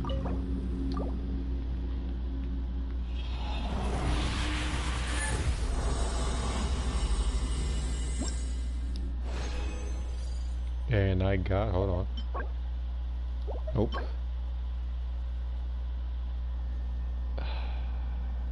Game. What am I gonna do with this?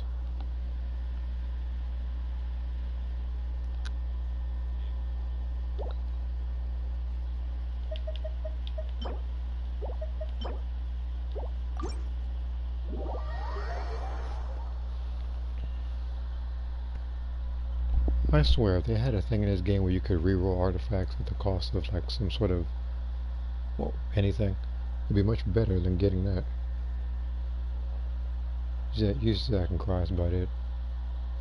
Maybe after the stream, not during. I don't want people hear me crying and stuff.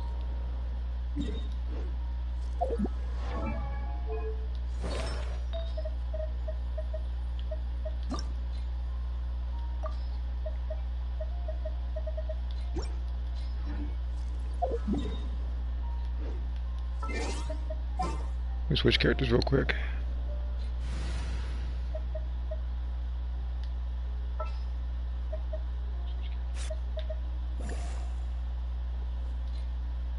You know what? I don't think I've tried this team before.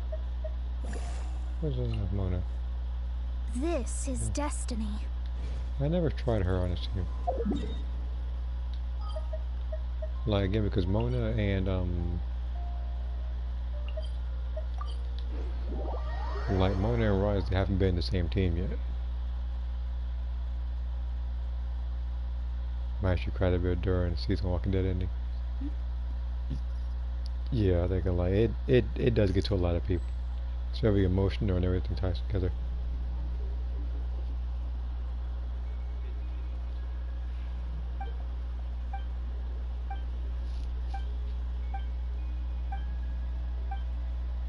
And that's why when I played that, you notice I didn't really say a lot. And no, it wasn't for me holding back tears. It's the fact that when I don't want to have my voice over something very serious.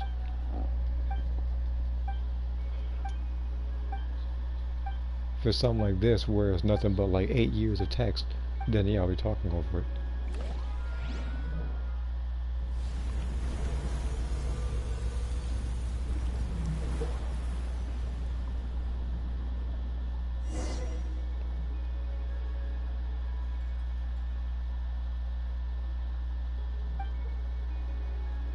Yeah, like, a lot of people consider Lee to be one of the best protagonists in any of the games.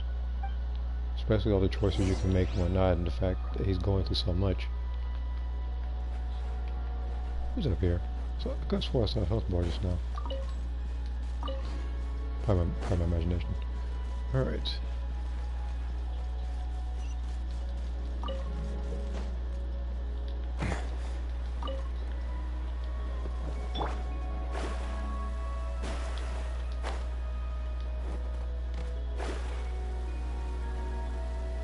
Well, yeah, there's like I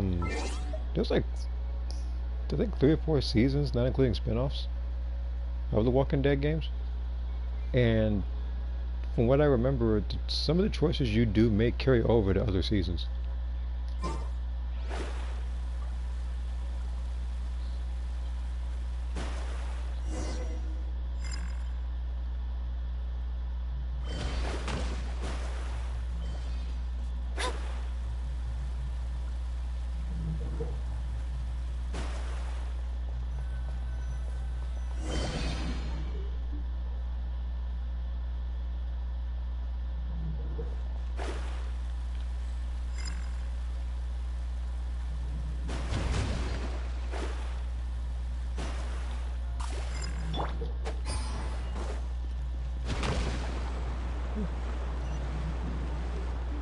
Dodge the can of fire brick.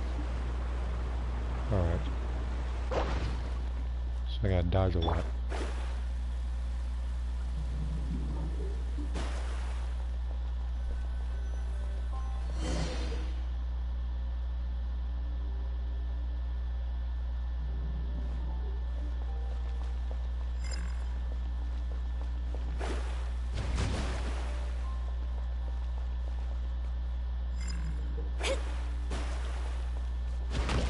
Should give me freaking Resident Evil 6 vibes. Dodge stuff like this.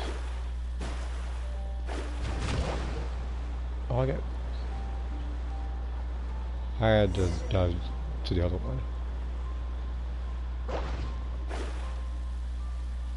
The only thing this is serving to do is just annoying me.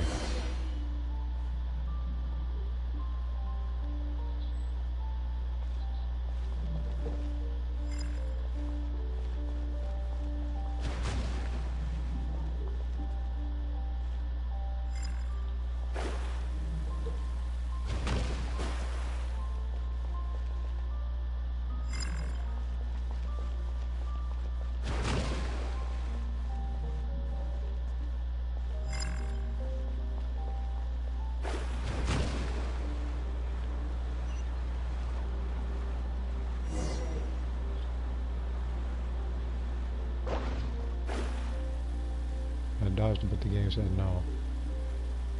So I keep having to hear the same quotes over and over again on the bottom of the screen. It's not even like it's that difficult. It's just, it's just annoying if you get hit because you gotta reset the whole thing.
I'm running in the gold lightning.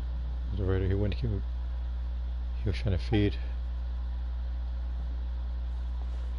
So everybody in that group consists of scumbags is what I'm hearing. We have people not wanting to contribute to the super time machine, just ran off. One person trying to feed, the other person has a quarter of a brain in his head.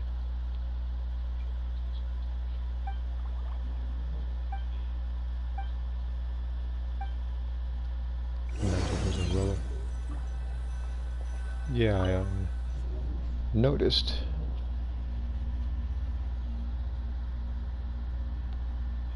She also got like a shotgun apparently, like a shotgun umbrella.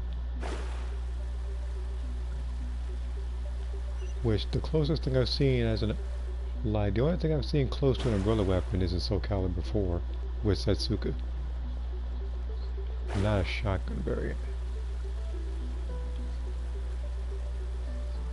It's unique, I'll give her that.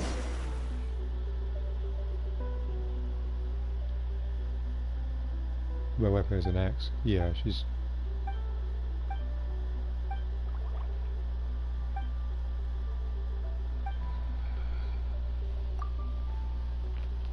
Well, I mean, if you think about it, we do have a club in this game. It's called the Debate Club. And everybody who plays this game will probably come to agreement with me that no one likes that weapon.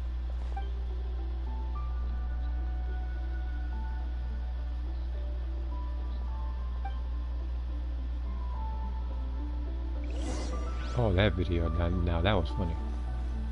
Looks like a bunch of whips and guys behind. Yeah, that was funny.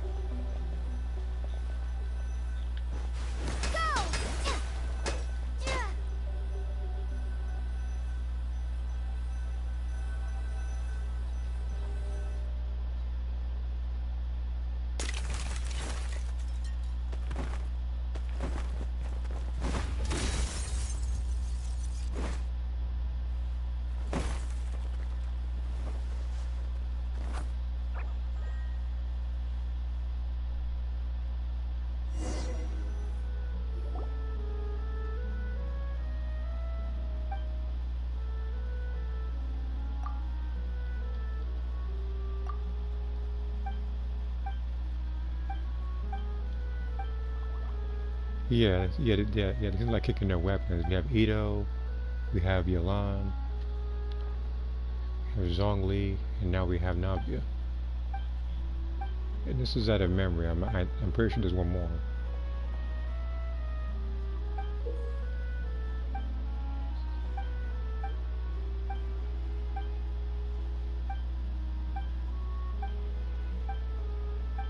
But don't worry, in the future there's gonna be a character that's a callous that kicks the book at people.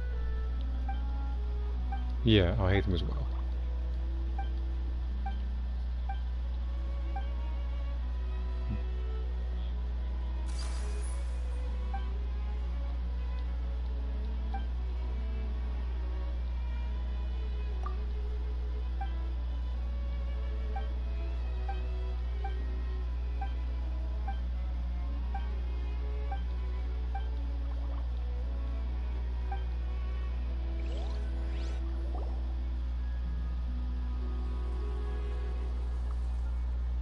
I don't remember Beto kicking anything.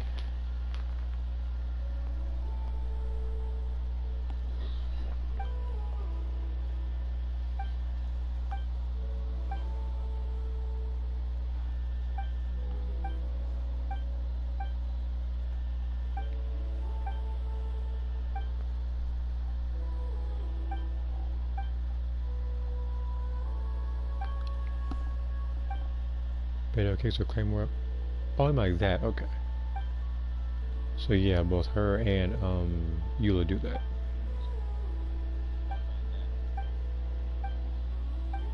And then we have characters like Dea who doesn't even kick, just punches.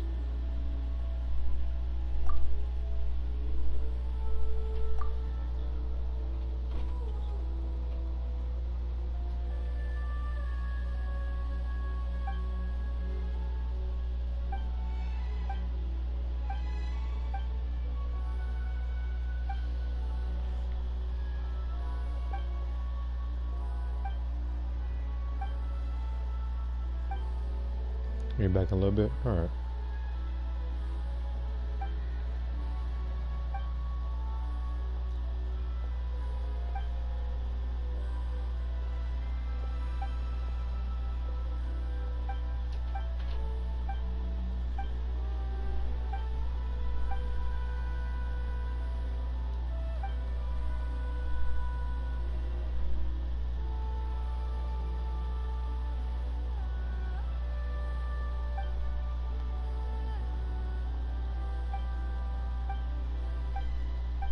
Yeah, I remember that being the meme for the longest.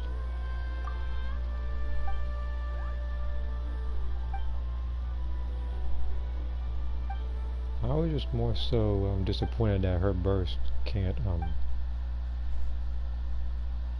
resonate with other people's like stuff, like Sing Show and Yalan and Fisher. I mean, Fisher's is easier though, because all you do is put it out and then just do that. Maybe if I tap circle fast enough, that might affect the Raven. I'll have to test it some other time.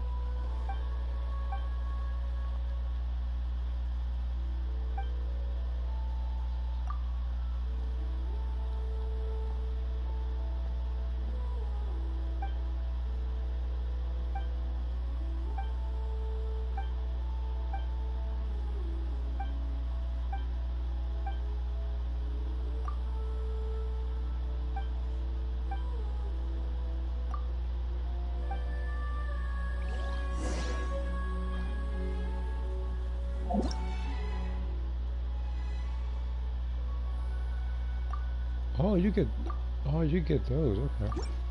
You switch the alignment. Oh. That's your weapon? You're dang right it is. Oh, got it.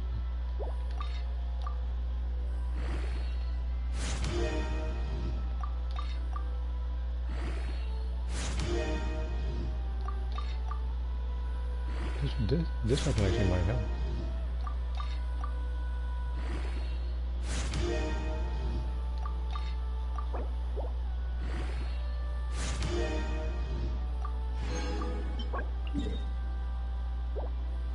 And what day is it? Monday. Okay, so I can do this tomorrow.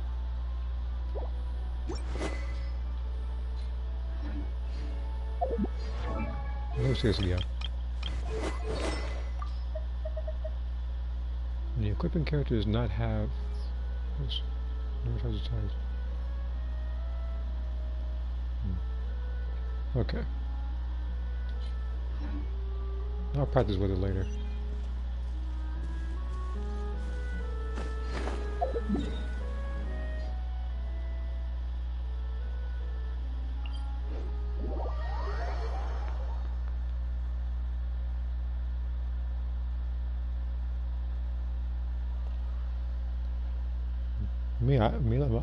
I still keep her as well. A lot of people have problems with Dea, but me, I make it work.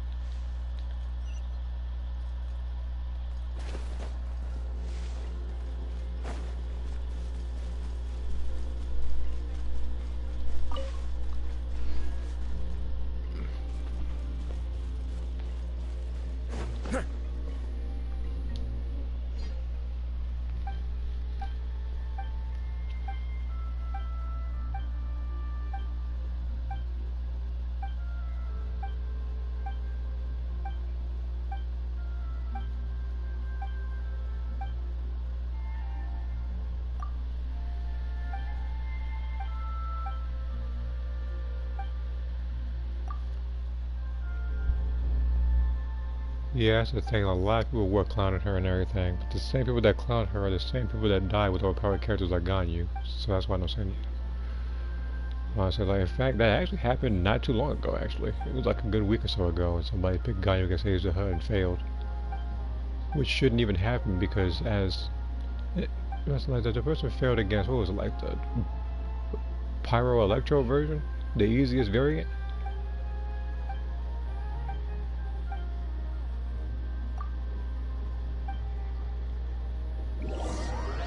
These are also the same people that call, Aloy a discount Ganyu, so yeah. Seems left their brains back in the toaster, whatever. Make no dang sense with that. Doesn't make any sense with their comparisons.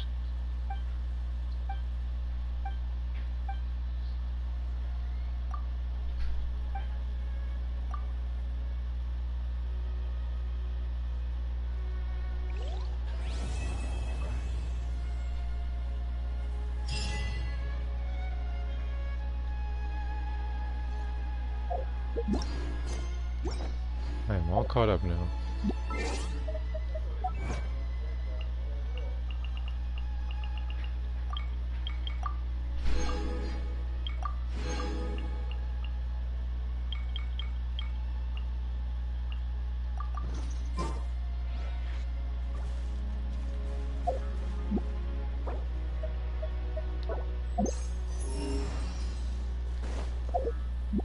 This puts me at how many to go?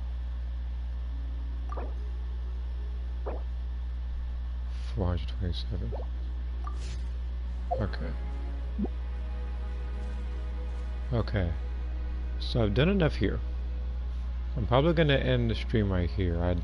I've done pretty much 2 huge world quests. I've done a character story quest, and I have almost enough for an additional 10 something. It's very likely that if I do start streaming again, which might be later or something, I don't know. It might be Breakers. It might be something else, but it might be something Dragon Ball based.